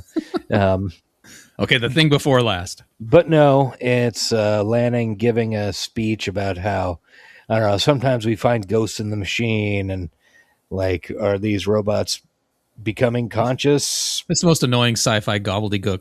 Yeah, it is. Pieces of code coming. Fuck off. Yeah. We meet the cat. I've never coded a thing in my life, and I know that's not how it works. Yeah. Yeah, it's not. Anyway, but it feels like sci-fi shit, right? Yeah. And the demolition bot is pretty cool. Yeah, it's mechy. Yeah. That's not how it would go. You can't really run away from it like he did. Yeah. Like Indiana Jones style, and you definitely can't surf. Well, you can't shoot the hinges off a front door, and then you can't surf it while holding a cat. None of those things are possible, but whatever. Fine. Yeah. Oh, there is a good line in there about how the cat's like right before the demo bot strikes, the cat's like weaving between his legs doing cat shit, like trying to trip him and kill him. Mm-hmm. And he's like, no, this is never, I can't take you home. This is never going to work out. You're a cat. I'm black. And I'm not going to be hurt again. I actually liked it. It's pretty good. I wish the cat stuck around a little bit more. Yeah. I liked Will Smith's character as a reluctant hero saving the cat. It's good stuff. And yeah, it is literally the save the cat moment. If you want to get into screenwriting bullshit. Yeah, whatever. This movie does not shy away from cliche. Yeah. So we go after the house is destroyed. Behind him, he barely escapes with the cat. He goes to, obviously, Bridget Moynihan's apartment. Of course. First place you're going to go. And she's like, you literally have no friends. She's like, what the fuck happened to your face? Because he's all beat up because a house collapsed on him. He's like, I'm going to make myself a drink at your expense. And she asks him what's up with him because it's all fucked up. And he says, do you want a cat? And she says, are you saying cats did this to you? It's good writing, Josh. I don't know what you're talking about. No, I honestly, like, that and the you're a cat, I'm black, like the combination of those two exchanges is my favorite bit of writing in this entire movie, like by a mile. Like that means these characters have an internal life, or at least one of the guys who was brought in for an uncredited rewrite thought they did. Sure. Yeah. So he says, "Yeah, I got this cat. I got this homeless cat in my trunk." So we're back to animals in trunks, just like in Equilibrium. It's a theme on this show. Yeah. He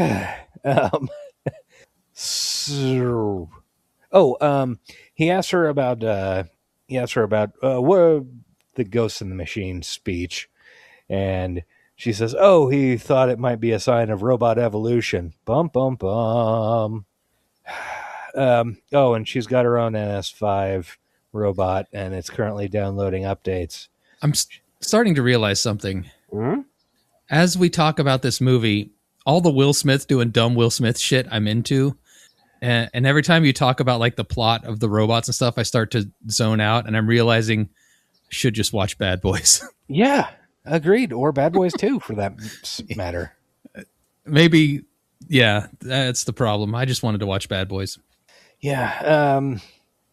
She's got her own fucking robot. She was watching TV with it when he called, which weird. I don't know. I guess sure. That's some Richard Dawkins level shit there. This is the point in my first watch of the movie where I started thinking about, can we fuck these robots? And because she's probably fucking it, right? okay, look, based on what we see in the film, I suspect that these NS5 robots would be very proficient at finger fucking. I Sure. don't think there's anything else. If like maybe hand jobs, They've got mouths. but the You gotta mouth, assume there's a tongue in there making the speech. the mouth is only like an inch deep. Like it's just like a Plenty of space. I don't know what. I mean, it's Right. way too small. okay, all right, yeah. These are, I think, the least fuckable robots we've had on the show. They are. They Like- are.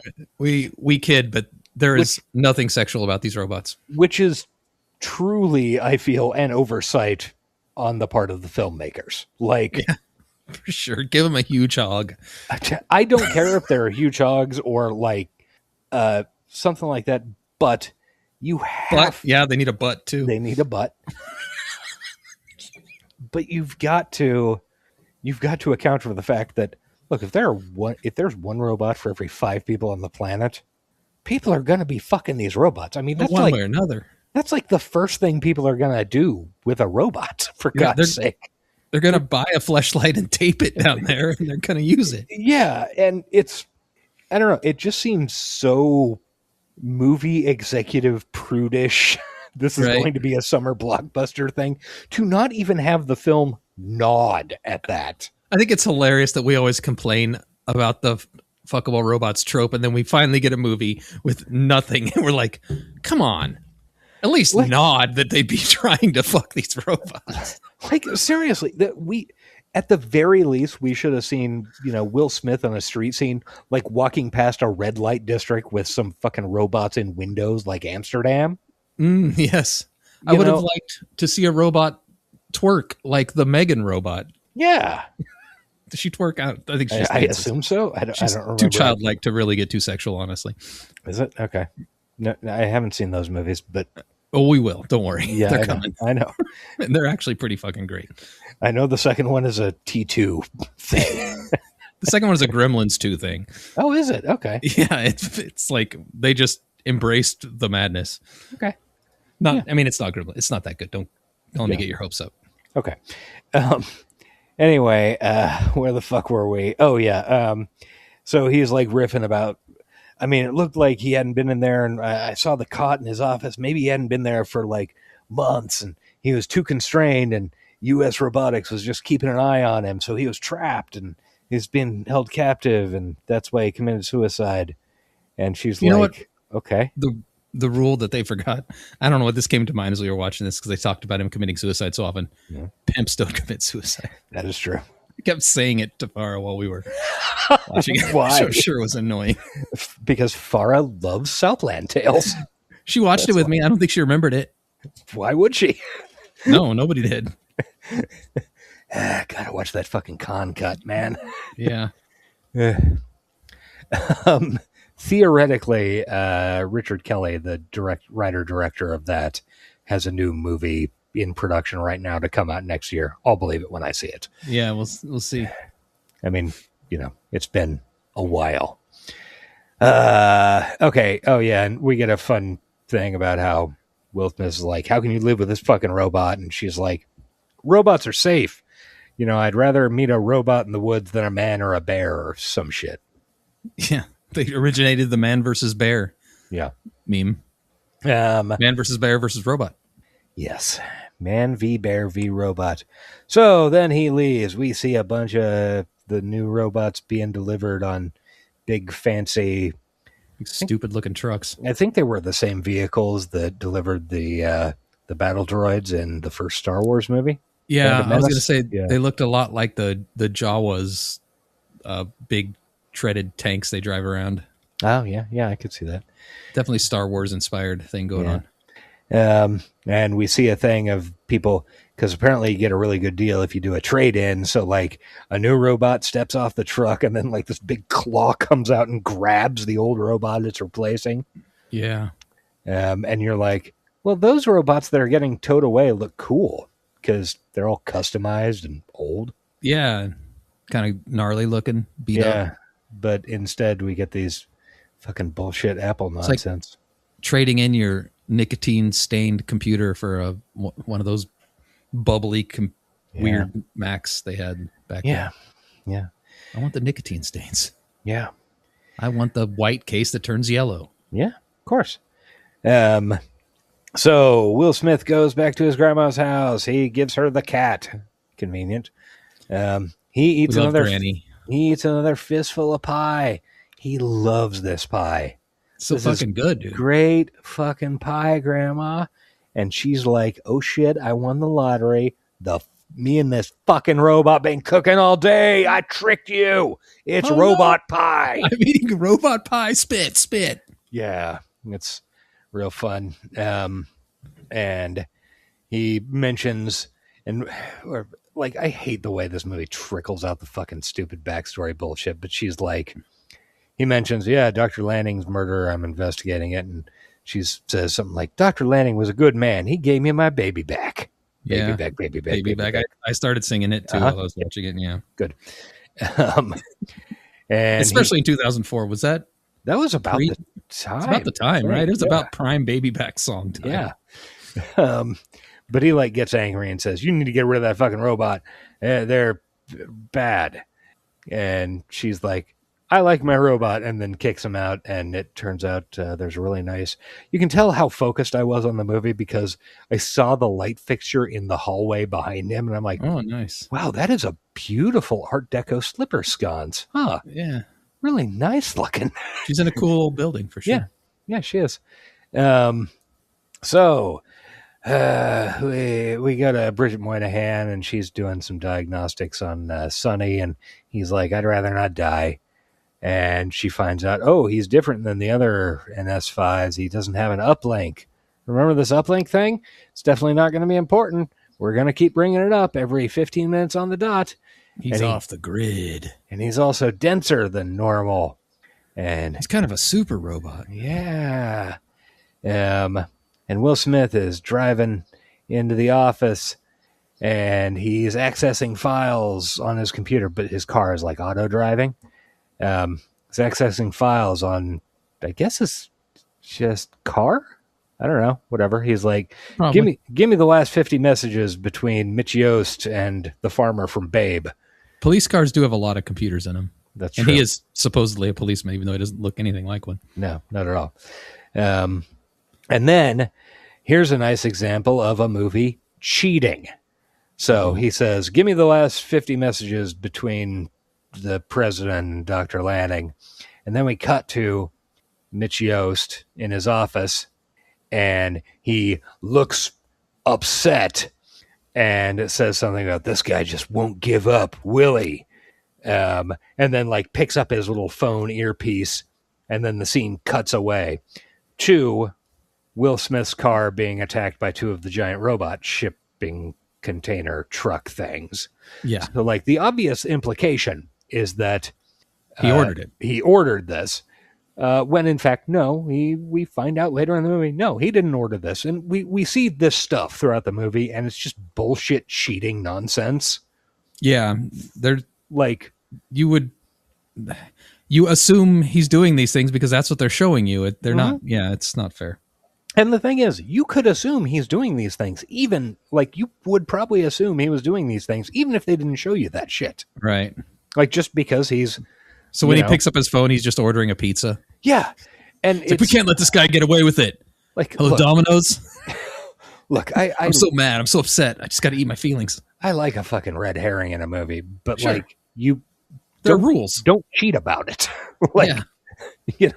If you want to show me a character doing something suspicious, make it actually suspicious. Yeah, you do have a little grace with it. This scene on the highway is one of the dumber things I've ever seen on TV. Just fucking PS4 graphics. Yeah. Stuff. And I commend what they were trying to do. Yeah. The tech wasn't there yet. And yeah, it's these fucking car carriers are trying to run him off the road, and robots are leaping off and punching his car and shit. And there's a big wreck. And we find out. But he does say, "Oh hell no." He does say, "Oh hell no." He does say, "Oh hell no." And we find out that this motherfucker be cybered. Yeah, buddy. He's got a cyber left arm. If you were doubting that this fits on our show before, there's no doubting it now. Yeah. There's no punk, but So he punches some fucking robots, and then the robot's about to kill him, and then some other cops show up, and the robot runs away and leaps into fire to die. and some little robots come out and clean up all the Clean up all the mess. evidence. There's no evidence that there was ever a robot attack on the highway. Yeah. Apparently, according to his chief, he ran 2 trucks off the road, and now he's got to turn his badge in because he's out of control. Thanks, Chief, for doing the thing we all knew you were going to do. Yep. Yeah. No shock here. Yeah, I know. It was... There are parts of this movie, especially the Chi McBride parts, where I, like... Even if I'd never seen it, had you just shown me just a black outline silhouette blur that said angry chief, Yeah. I would have been able to insert entire scenes. He does get a cool scene coming up here in a second. He does. I assume that's why he did the movie, or at least that would be why I would have done the movie. Absolutely. That's going on the highlight reel. Yes. We'll get to it. So, next morning, we're at his apartment, and Bridget Moynihan shows up, and she's like, "Oh, Sonny has this second brain, not bound. He might not be bound by the laws of robotics, so maybe he killed the doctor." And he's like, "I don't know, I'm fucking waking up, whatever." And then she can't work his Waking CD. up with a gun, putting my own gun to my head. Yeah. That's how he wakes up. Yeah. It's cool. As you do. That's how cool people wake up. Then you abuse some prescription meds and she can't work his shit. His CD player is not voice activated. Oh my God. Remember how she's such a Gen Alpha. Remember how people in the future are so fucking neutered?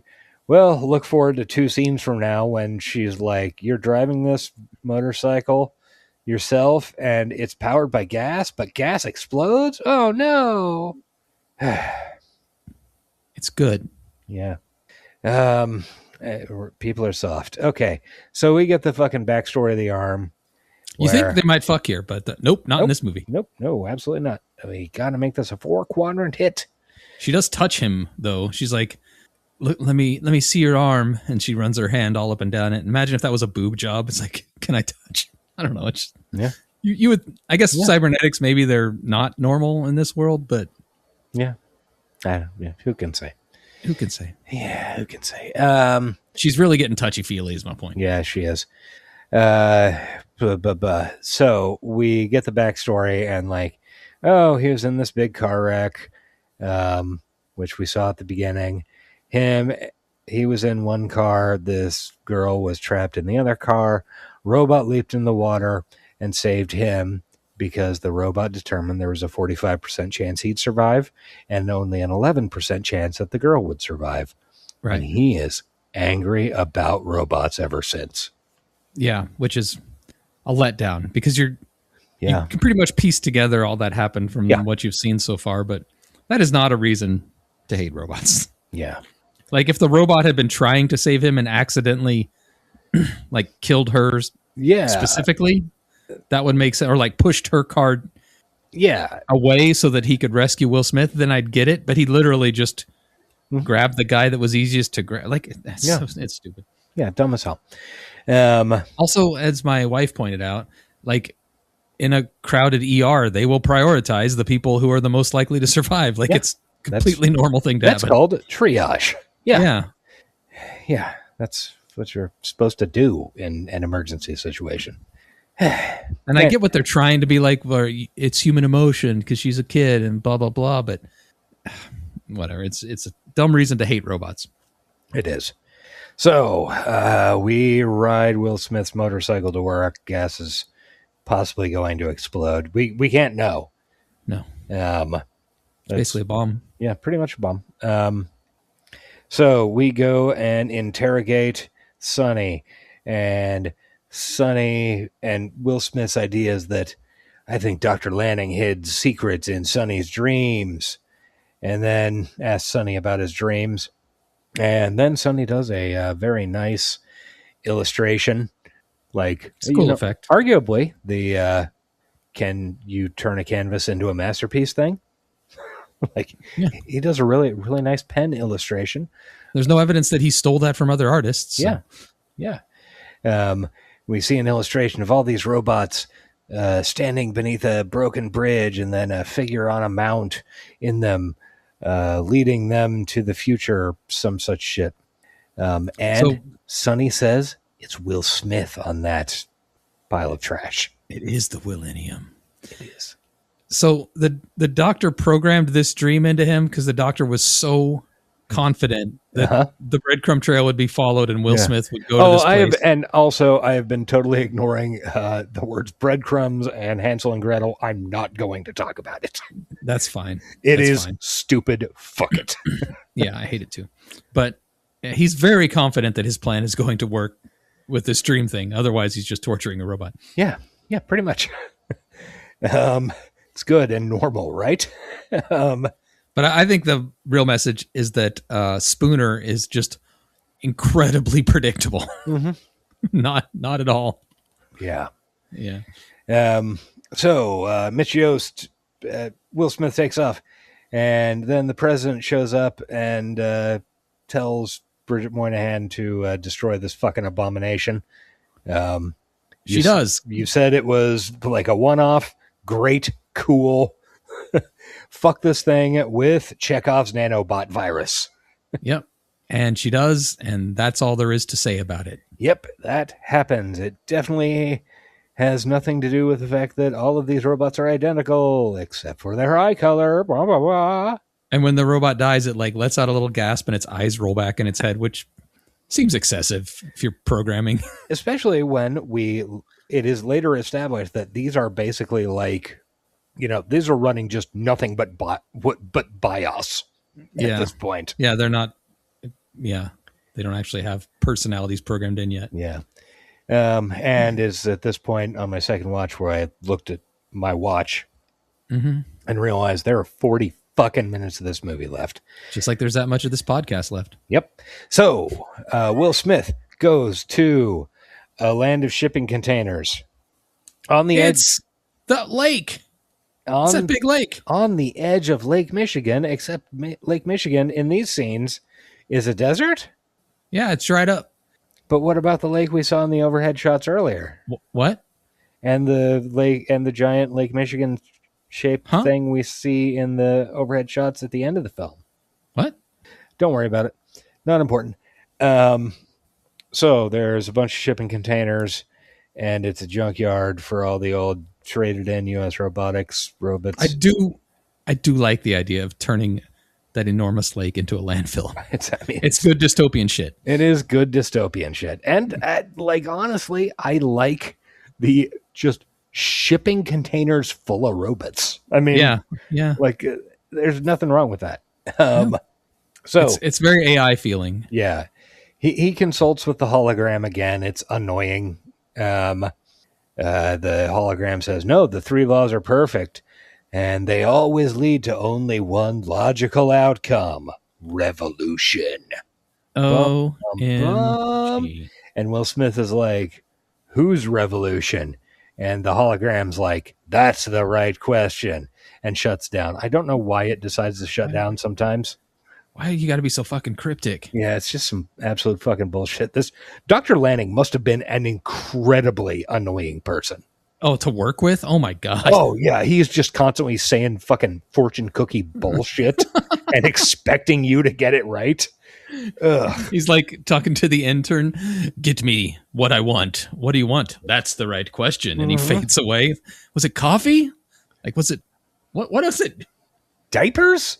You want to make copies? Do you need diapers? You want me to push you out a window? Fuck. Yeah. So then we go back through the junkyard and we see that all of the new NS5 robots are in there killing all the old robots. And it's kind of sad. And the old robots are like trying to protect Will Smith after the NS5 they're notice protecting him. a human. Yeah. And I'm like this whole scene is just a bummer because I'm like, all of these old robots, like, look at these robots. They are cool. all the new robots fucking suck. Like, Yeah. like We're definitely team old robot in this yeah, movie. yeah. But yeah, they protect him, and then he gets away. I will say the design of the old robots looks very familiar, and might get a tick on the one of our ratings where how it affected movies in the future. I think some of the Prescience? design choice, prescience, yeah. No, not prescience. No. Influence. Influenza. Because I think that, and maybe they stole it from somewhere else, but the design, I just like that seems like a common, the old robot, I mean. Yeah, there are, I don't know, maybe, I don't know, I didn't really count, but there are, I don't know, maybe 8 or 10 different old robot designs. Mm-hmm. And a lot of them look just like, and this is going to sound worse than it seems, or than I mean, they look like generic people robot. Yeah. Like in a pleasant way, though. You're like, yeah, I don't know. This is some bullshit that could have been on a paperback cover in 1950 or 1970 or 2000, you know? And it's a very pleasant and comforting robot look. Right. As opposed to the new Uncanny Valley robots, which nobody would want in their home staring over them while they slept. Yeah. Speaking of which, Bridget Moynihan is in the shower. Yeah. And there is a robot staring at her, and then her phone rings. And you're like, ooh, are we going to get some of that partial nudity that was promised us at the beginning of the thing where they show the rating? And no, that's just Will Smith's ass. You don't get it's any just, yeah. Nope, too steamy in there. And then Will Smith calls and starts leaving a message about how, the NS5s are attacking the old robots. We were rock. And then the robot hangs up the phone. Bum, bum, bum. And now... when the new robots are doing menacing, they do it pretty well. Yeah. Because they're creepy looking. Mm-hmm. Yeah. So the city goes into lockdown. All the NS5s, like, I don't know, kill the power and are, trying to put people in their houses. And they got to take out the cops. Will Smith's grandma, she's got to get services, but the robot won't let her. And that's real sad. Yeah. She likes church. It's like one of the main things she has to live for, being elderly and alone. With a son that cares more about killing robots than hanging out with his fucking grandma, and really a grandson, and only really comes by to eat her fucking pie, which is pretty thankless. By the fistful. He doesn't even use a plate. It's really rude. And it's disgusting. Church is the one bright spot of her week, and this fucking robot is stopping her. Yeah, it's bad. But also, the robots attack the police precinct, and Shy McBride gets to fucking lay them out with a Frenchie spice. He sure does. So it's at this point where I spent, I don't know what, a solid 25 seconds going, this movie rules. Yeah, for a second, this movie fucking rules. Yeah, I'm like, fist pump, fist pump, fist pump. Oh, okay, it's over? All right. He looks badass doing it. Yeah. It's great. It's exactly what you want. Fucking Shy McBride shotgunning robots. Great. Yeah. And for a second, as the robots are killing all the cops, you're like, all right. Like, this can go either way. I mean, they're protecting the civilians. Sure, well yeah. Let's hear them out. Yeah. Let's see. So we also see some cuts of like Shia McBeef is back. It's only been like an hour and 10 minutes since we saw him. Remember, he's leading a robot street riot? fight? I don't know. Yeah. Oh, it's embarrassing. It's embarrassing for Shia LaBeouf. It's fucking roof. Maybe the most embarrassing thing I've seen from him lately. He recently had some altercations at Mardi Gras. Check out Shia LaBeouf, New Orleans, 2026. Good times. And then he did an interview with Channel 5, which did not clear his name. Well, I think I get really angry and attack people because I'm very short, and that makes people think that I'm gay. Yeah. Oh, all right. Well, God said gay is bad, so if you're gay, I have to beat you up. Normal times. So we got riots. Will Smith shows up, rescues Bridget Moynihan from her robot who won't let her leave the house, but he fucking machine guns the shit out of it. They're going to go to the U.S. robotics offices on his fucking motorcycle. but instead he decides to use. He's got to save Shia LaBeouf. Yeah, he decides to use that gas-powered explosive as a bomb against some robots and leap off of it conservatively fake and dumb. 35 feet in the air at 100 miles per hour, which is totally normal. And you will survive if you try that. And I suggest you try it at home. Yeah, it's a great time. Oh, also in this scene, we see the tunnel from The Dark Knight, where there's the armored car where the Joker's being transported, and like I was like, wow, that was also a movie that shot in Chicago and was much better than this. Yeah, a little bit better. Hey, reminded me of a movie that was good. Which one? The Dark Knight. Okay, Dark Knight. Yeah, that's the second. That's the Heath Ledger one, right? Yes, Heath Ledger. Okay. So we save Shia LaBeouf. We go to the fucking U.S. robotics building, which we haven't mentioned is giant. I don't know, it's bigger than the Sears Tower.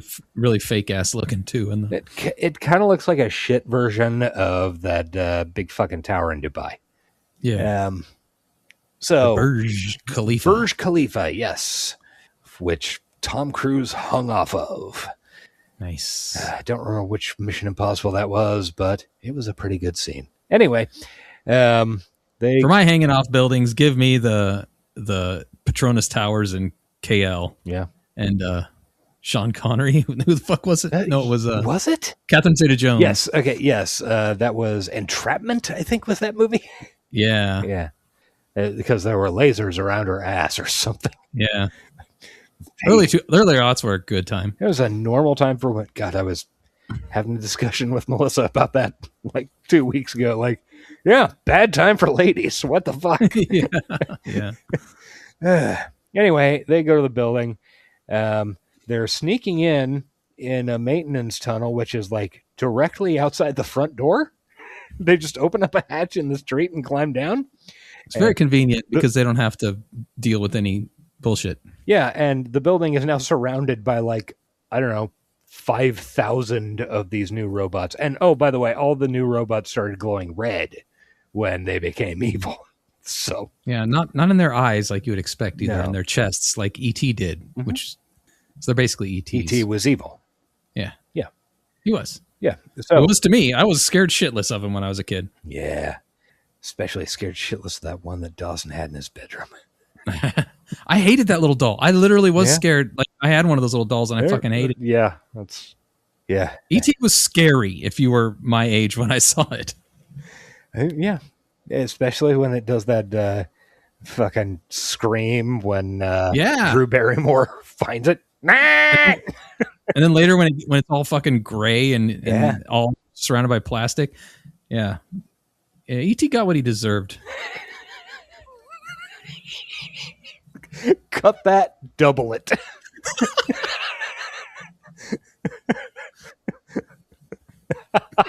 Anyway, back to iRobot. So yeah, they go through this tunnel and then they're like, how are we going to get into the building from the parking garage that we're in? And Bridget Moynihan's like, I've got a guy inside. And then Sonny opens the door. Now, the real question is, how did Sonny know that they would be at that door at that time?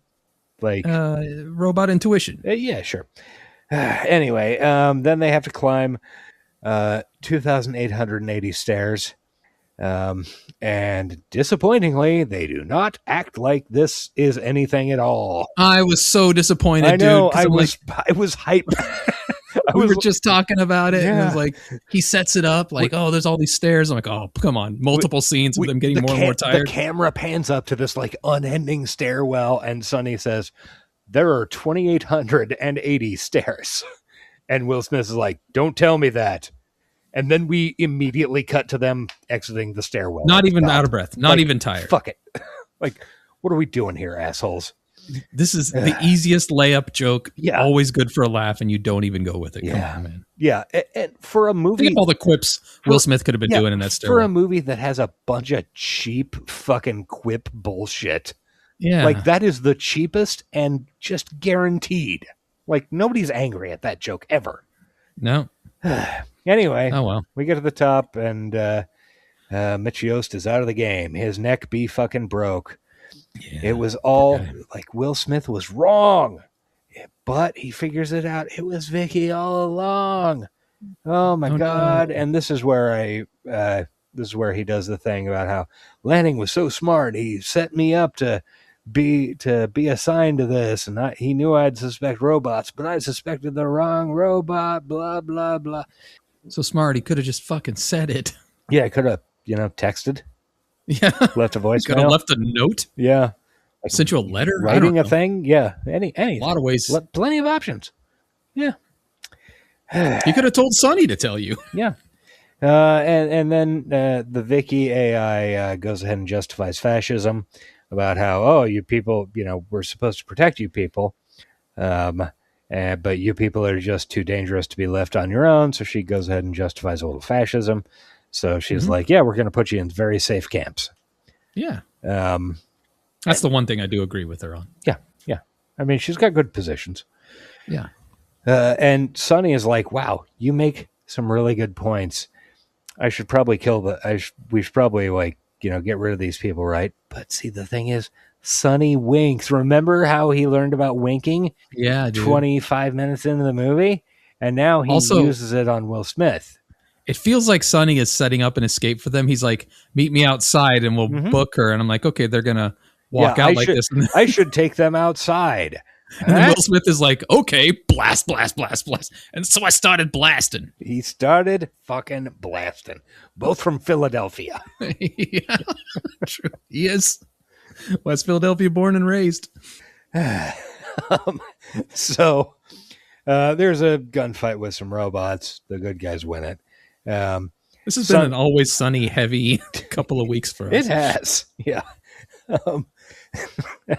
Yeah. So Sonny has to go and get the fucking Chekhov's nanites. Smith and Moynihan are going to the giant suspended computer, and they're going to do some Hyatt Regency shit. Oh, it's a shout out to some KC history for those who are unaware. It's pretty dark, actually. Not really funny at all. Hey, my dad was there the day before. Oh, god damn. Yeah. There's a big, just Google Hyatt walkway collapse. You'll see some horror. And learn some fun facts about engineering regulations. Yeah, for actually true. It's an interesting story about what was learned. Yeah. And it's at this point that we establish now, 1 hour probably 1 hour and 40 minutes into the film, that Will Smith Adele Spooner is scared of heights. Yeah, they could have made any reference to that earlier, and this would have paid off a lot more. Ever? Like snakes. No. Why's it got to be snakes? Like, yeah. Come on. Yeah, it was just weak. So it turns out that they are 30 stories above the brain at a control panel, and she's trying to hack into the brain while Sonny gets the fucking nanobots so they can then inject them. Whatever. She says, I'm going to need 6 minutes. Will Smith says, I don't think we got 6 minutes because 6 minutes. All the robots are swarming the outside of the building like a fucking cockroach. And that's actually like, the CGI isn't great, but it's kind like, you can see that it's cool. And like the concept is neat. Just swarms of these fucking robots scaling the exterior of the building. Good time. There's some fairly clever camera work and like the shootout on the catwalks and stuff like that. Yeah, and that's true. They were trying some stuff. It's like flipping around under. Yeah. Yeah. It's not, there's clever camera work. The stunts aren't fucking great. It's not, but it's something, I guess. It's better than the highway chase scene. We'll give it that. Yeah, it is. So Sonny shows back up after fighting some robots in, like, I want to say a cool fight scene in a hallway between, like, I don't know what, 4 separate, just they're all the exact same goddamn robot, and like torsos are flipping around and stuff. Mm-hmm. But it just doesn't quite, like, if that scene had been done 10 years later, I bet it would have worked a lot better. Yeah, just in a terms lot of this movie is rendering. That case, yeah. Yeah. So he gets there with fucking nanites, but all the walkways are fucking. Oh, you forgot he sacrificed his arm and You could tell he was built to do this because he could actually reach into the protection His field. dense alloy fucking bullshit.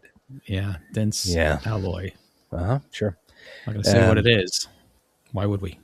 Okay. Yeah. We're not going to say what pieces of code are coming together in the fucking machine. What machine? Fuck you. They say the devil's in the details. Well, I know what they mean. Anyway, so we decide that Sonny wants to save Will Smith, right? Yeah, Sonny's going to save Will Smith with the and Sonny has the nanites, and Will Smith is closer to where we have to inject the nanites. But instead, Will Smith says to Sonny, "You got to save Bridget Moynihan." Calvin. Susan Calvin. Yes. Who is kind of the main character in the novel that this is suggested by. Yeah. Or at least that's what the credit says. Suggested by the novel of Isaac Asimov. One way to... It certainly is a... Both these stories, robots exist. Yeah. It's certainly a thing. So, yeah, Sonny goes ahead and saves Bridget Moynihan while throwing Will Smith the nanites, and Will Smith has to jump for him, and he does, and he's going to fall 300 feet to the computer, bounce off that, and then land on the ground like 1,000 feet below, except for the fact that he's got a robot arm. He's got Chekhov's cyber arm. And he slides down the cable. And I don't know why I felt like this is, the kind of hand sliding down a cable absurdly just really felt like a thing at this time in movies. Like, I'm not sure why, but no, I can't think of another example, but I agree with you. Yeah, like I can't come up with reasons that was a thing, but it was definitely a fucking thing. Anyway, as a fan of cyberpunk for a long time, I always hate it in sci-fi movies when it's revealed someone has a robotic arm and the only thing it's useful for by the end of the movie is just withstanding a lot of trauma, when in reality it would be cool. Yeah. If he was like, yeah, I've got this fucking arm and I use it to punch the shit out of people. It's like my special punching arm. Yeah. Or it's got a gun in it or whatever. It's always just like, it can take a lot of damage. Yeah, it can hold a thing real well. Yeah. Anyway, he slides down the thing to the fucking positronic brain, injects the nanites. The city's, there's like a weird explosion-y thing. It's actually not a real explosion. It's actually a really cool shot. He's hanging by his cybernetic arm and injects it. I liked that image. Yeah, it's totally fine. Like it's like I guess this I would say I am probably downplaying because it's kind of like it's good base level summer blockbuster bullshit. Yeah, it's nothing. It's air. Yeah, but I mean, it's a saltine cracker, but it's fine. It's a good example of a saltine cracker. Yeah. It's no anus in the middle of the sky that a laser is shooting out of. Unfortunately. But we're close. And the power comes back on. All the NS5s fucking, like, their red lights go off. And they're like, how can we help you? Which is pretty funny. It is pretty funny. But, so then Sonny goes and saves Will Smith, I guess. Somehow. Not sure how. He says, now that you've saved her, save me. I don't know. It's fun. Yeah, and I still don't know how he was saved. Like, no, Lord of Rope, maybe. I don't know. Possibly. Do you think they got a bunch of rope on the 1,000th floor of that building? You got to think there's some way to get back and forth from this computer that they suspended in the middle of nowhere. Yeah, I think engineering wise, not a great. I think the point was that all the control shit was up at the top. Okay, yeah, just the brain. Yeah. Anyway, everybody's fine now. We see a bunch of all the new robots marching into train cars to report for service and storage. Sight you love to see, just lines of humanoid shapes walking into train cars. And then some jets fly overhead. That confused the shit out of me, I'm not going to lie. I was initially baffled by, and then I suddenly realized, oh yeah, 9/11 was only a couple of years before. That's like, we had to do that. That was like, I'm amazed it didn't end up on a shot of the fucking American flag blowing in the wind. I guess. Like, did Like- every movie from 2001 to 2004 have jets in it? Not specifically, but it's just the exact type of jingoistic, hey, America bullshit that was weird. bolted on to so many movies. It made no sense in No, the it context of the didn't. movie. Like at one point, 30 minutes before the end of the film, somebody says, well, what about Will Smith says, like, I thought the military would be marching in or something. And Bridget Moynihan says, like, U.S. robotics sells most of our shit to the military. Yeah. And then it's totally ignored. Like, That was weird, man. yeah, it's real weird. But yeah, I think 9/11 patriotism is the only reason that those jets occur. Makes sense. I mean, it's the only thing that makes sense. And it doesn't make sense, but that's the thing. So, our main team, Smith, Moynihan, Two Dicks, is back in Michio's office. And we're suddenly confronted with the dual questions of who killed him. And by him, we mean both Mitch Yost and Dr. Lanning. Yeah. So, Sonny basically says, I'll never tell, wink, wink. Yes, exactly. And we Cadence. find out that Sonny is in fact capable of murder. He murdered both his dad and Mitch Yost. Yeah. So what's he going to do now? Well, You see, he didn't murder them because he's by not capable law- of murder because he's just a machine. law is a human killing another human. Yeah. So Yeah, it's cool. it was just an industrial accident Yeah. in both cases. Yeah. So what's he going to do now? He's going to go to the junkyard and lead a machine religion cult uprising, I think. I think so. It is left on a note. What is implied. It is left on a note that no good is going to come from this situation. We see the scene from the illustration where he's like standing on a fucking hill in front of this busted bridge in the, again, dry Lake Michigan. Yeah. And a bunch of robots are, kind of doing a Sermon on the Mount thing, like marching up to him to hear him preach. And I assume things go badly. Yeah. Yeah. Anyway, that's the movie. I'd like to see the sequel. Hey, as long there as it's that. has been sequel talk. Nice. Well, don't know why you do that. This movie dips its pinky toe barely in the pool of a talk about what is consciousness, and decides the water's far too cold and runs away from the lake. Yeah, pretty much. Because when I saw trailers for this, I assumed the robots uprose because they were an oppressed group. That's not it at all. No, it's really not. They're just it's just robots that are so logical that the only way to protect humans is to. It's a really dumb, like you said, kind of fascist, not punk at all story. Yeah, it's not ideal. Okay, do you want to hear about the box office? Yes. Quickly. Okay, so this opened July 16, 2004. It opened at number 1, making $52 million fucking dollars opening weekend. Pretty good, right? Yeah. Number 2, which had been out for 1 week, and that this movie moved to July 16th to avoid. Many people still think it's the greatest superhero movie ever made.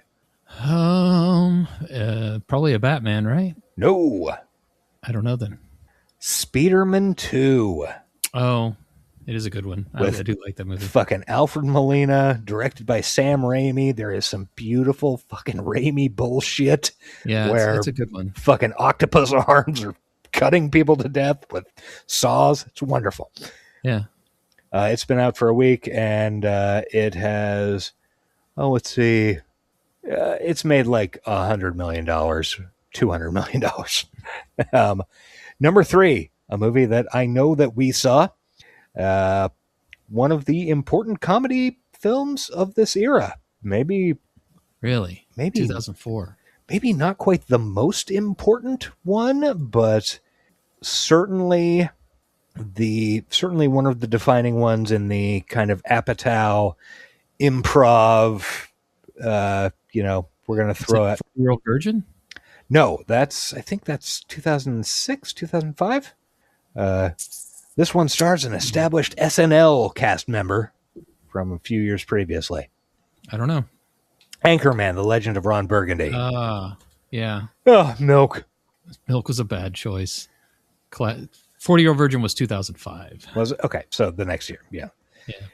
I remember seeing that in the theater. Yeah, it's and I watched it a couple of years ago. There's some rough stuff, and the movie is too long, but God, there is funny bullshit in there. Yeah. So number 4 is a movie I had never heard of. It is called A Cinderella Story.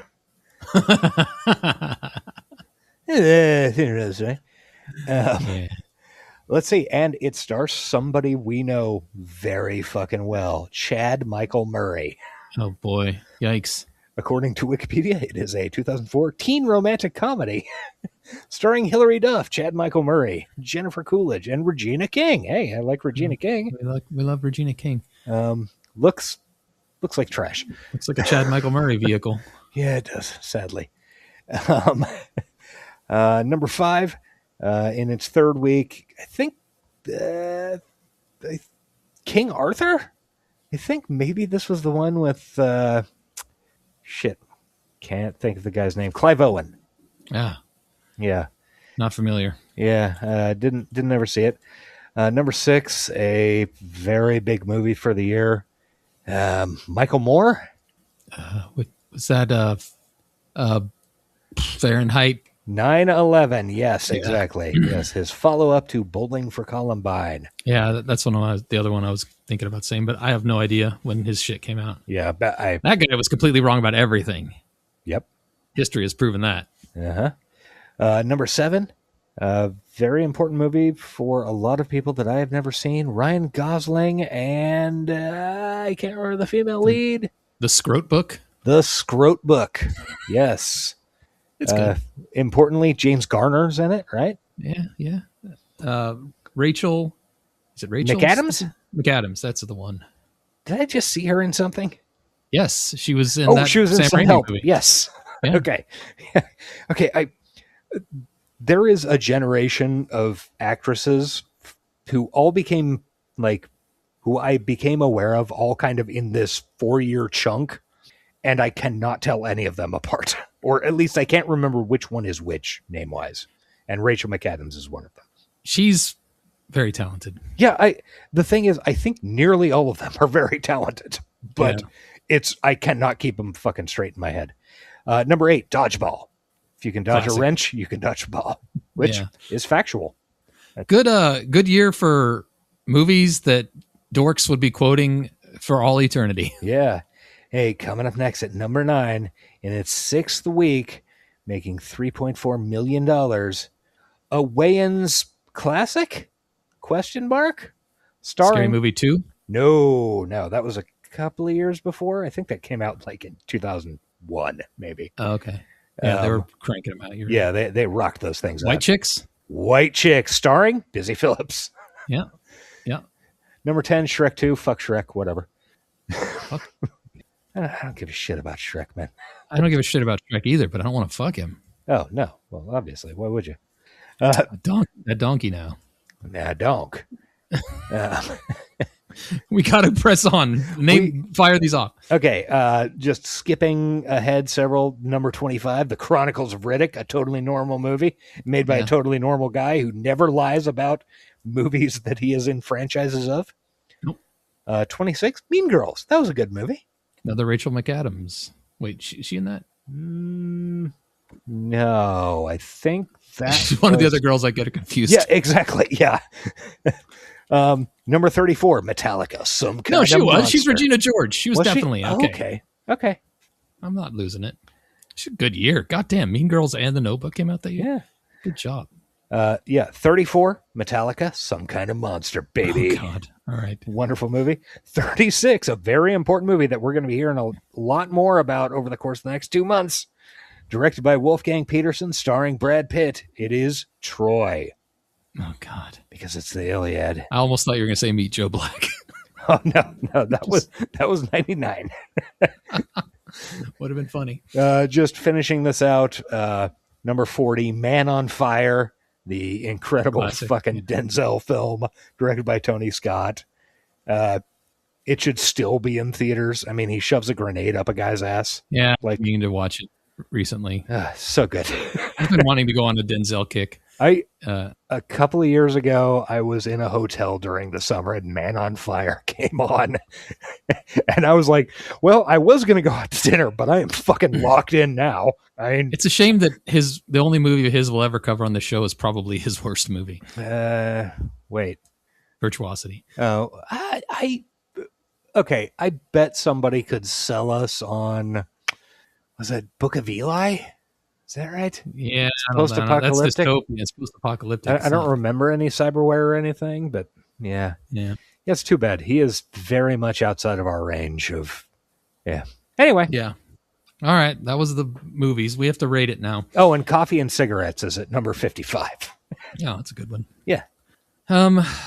We rate 5 categories. The first are 1 through 10. One of them is 1 through 5. The first one is story. The iRobot story. Uninspired, boring, passable. I'm giving it a 4. I think 4 is the best I can do. Slightly below mid. Like it all works, but you can Not interesting. see it a million miles away. Yeah. Yeah. Influence. Like I said, there might be some robot design influence, I feel like, but not much. I think I'll hit it with a 3. Yeah. I think you're about right. I mean, there's just not anything terribly interesting about it. Like, and it's also conscious of that. And I think intentionally, like, Will Smith's outfits and the fact that he wears fucking Converse. Well, yeah, he's intentionally. Yeah. And I think this movie is very intentionally like, hey, we're making a fucking summer blockbuster, big budget thing. You cannot go too weird with it, which I didn't get into it. Alex Proyas has complained about the making of this movie and how incredibly compromised it was from day one. He's like, I'd love to work with Will Smith again, but this movie was a nightmare in terms of I just couldn't do things. There was too much money on the line. It's hard to believe it's the same guy that did Dark City, that weird as shit. Dark City, The Crow, even was it 2009 Knowing with Nicolas Cage. Like, this guy makes weird fucking movies. Yeah, it's a very strange departure. Yeah.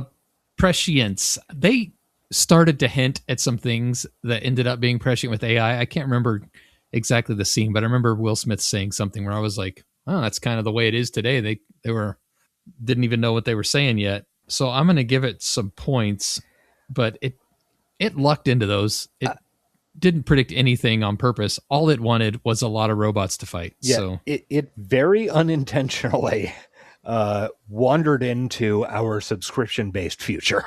Yeah. So I think I'll hit it with a 6. I'll give it slightly above mid. Yeah, I think that's fair. I think we are on exactly the same page in terms of this movie. Just like, okay. This might bring it up, or this might divide us. Style. I hate a lot of it, but I love what Will Smith does. I am biased. Oh. I have made that clear. Okay. So you're bolting Will Smith's quips and I'm bolting Smith's Will existence into the style. He is the entirety of the style. Yeah. Okay. What are the remaining categories after this? Like just the 1 to 5 hand raisers. Yeah. I'm gonna give it a 6.5 for style, which is generous given how much I hate the robots and the design and the sci-fi world they make. Okay, I am going to say that the style, and I am bumping this up a tiny bit because of Chai McBride and his shotgun. I am going to say that the style on this movie is 5. It is whatever, fine. Yeah, I get that. That's fair. On the other hand, I am going to bump up my rating for the hand raisers. I would say a 1/4 point to account for the Will Smith is style. Big Willie. Yeah. Let's do it. What is your hand raisers? I think this movie gets it's exactly a fucking C+. I would say C-, but sure. Yeah, C-. I think this movie is like dead middle of the pack. I don't even care that much, and that's with my 1/4 of a point. So 2.5. Yeah, I was gonna say 2, but I'll give it 2.5 because I legitimately, like a lot of these bad movies, I'm checking my watch and waiting for it to be over when I watch it, and I stayed locked in. Like there was enough there to keep me watching it, and I wasn't like angry when it was over. Yeah, so I mean, you know, if I'd seen this in a theater in the dead of summer, I would have walked out being like fine, and then never thought of the movie again. Yeah, I think but not feeling like I wasted money. I think most people were like that. Yeah. So whatever, Will, you can do better. But we realize there's bills to pay. Yeah. Big bills. It is the Willenium. It's the Willenium. Now, unfortunately, I missed the Willenium. Yeah. Okay, so what are we doing next week, Eric? We're going to stick to the plan. Okay. Right. Let's stick to the plan, and it was recently announced a movie is in production for this short story. It is a short story called The Girl Who Was Plugged In. We talked about it in Discord recently, which is why it was front of mind. It's by James Tiptree Jr., which is a pen name, right? Yes. For a woman. I cannot remember her name. We will have that information next week, I assure you. I don't know. Maybe I'll just read the thing and be like, fuck it. The sentences were cool, bro. I got curious because the director and little bit of casting they've done so far is intriguing. So I'm curious what it is based on, and I have no idea. Yeah, it's going to be directed by Jennifer Kent of Babadook fame. Yeah, and starring Sophie Thatcher. Sophie Thatcher, yeah. Who we have shouted out probably too many times on this show. We are fans, and she does really good work. Yeah, she does. Which is why this is exciting. Although this movie is this book is probably more sci-fi than cyberpunk, but who gives a shit? Who gives a fuck? Hey, where are we at? We're doing this. Where are we at? Yeah. I mean, in the world. Look. You want me to give my address? Look, we're 100 and, I don't know, what, 40 episodes in? I think 129, yeah. Okay, 130 in. Yeah, we can do whatever the fuck we want. Yeah, we make the rules here in our world. I don't know. All right, I don't know about that voice, but fine. Fucking Alan Tudyk, I'm coming for you. Coming for both your dicks. You're coming for both them dicks. I'm sorry. I even hate to make that joke. He used to go on Doug Loves Movies, and Doug would make that joke. And I'm like, he's heard that joke every day of his life since he was 4 years old. Doug, you're above making that joke. But also, how do you not? Yeah, in my notes, he is always referred to as numeral 2 DK. We've said a lot of nice things about him, which I hope balance out the fact that we couldn't resist that joke as well. Yeah, guy's good. Yeah, he's good. He's talented. But we are also on Bluesky at High Tech Low Life and Patreon at patreon.com/hightechlowlife. And we have a Gmail, hightechlowlifepodcast@gmail.com. We have a Discord. If you go to astronomicapodcast.com, our sister show. Is that fair to say? Yeah, I think that's fair. Join their Discord and find the High Tech Low Life channel. We're in there. We're talking. We're having a good time. We want you to join us as long as you're cool. As long as you are cool. Be fucking cool. Yeah. Right? Yeah. We're guests in another person's house. Yeah. We are Will Smith to their grandma, and we're sticking our fists in their fucking pie every goddamn day. Yes, we are. All right, this has been fun. I've enjoyed this episode. We'll catch you guys next week. You got a quote, Josh? Look, this isn't what I do, but I've got an idea for one of your commercials. You see a carpenter making a beautiful chair, and then one of your robot comes in and makes a better chair twice as fast, and then you superimpose on the screen USR shitting on the little guy. That would be the fade out. Perfect. Bye. Bye. See, he's racist against robots. Yeah. This has been the High Tech Low Life podcast. Find us on Bluesky at High Tech Low Life. Email us at hightechlowlifepodcast@gmail.com and find us on Patreon at patreon.com/hightechlowlife. Theme music by Nihilor at nihilor.com. Thank you for listening.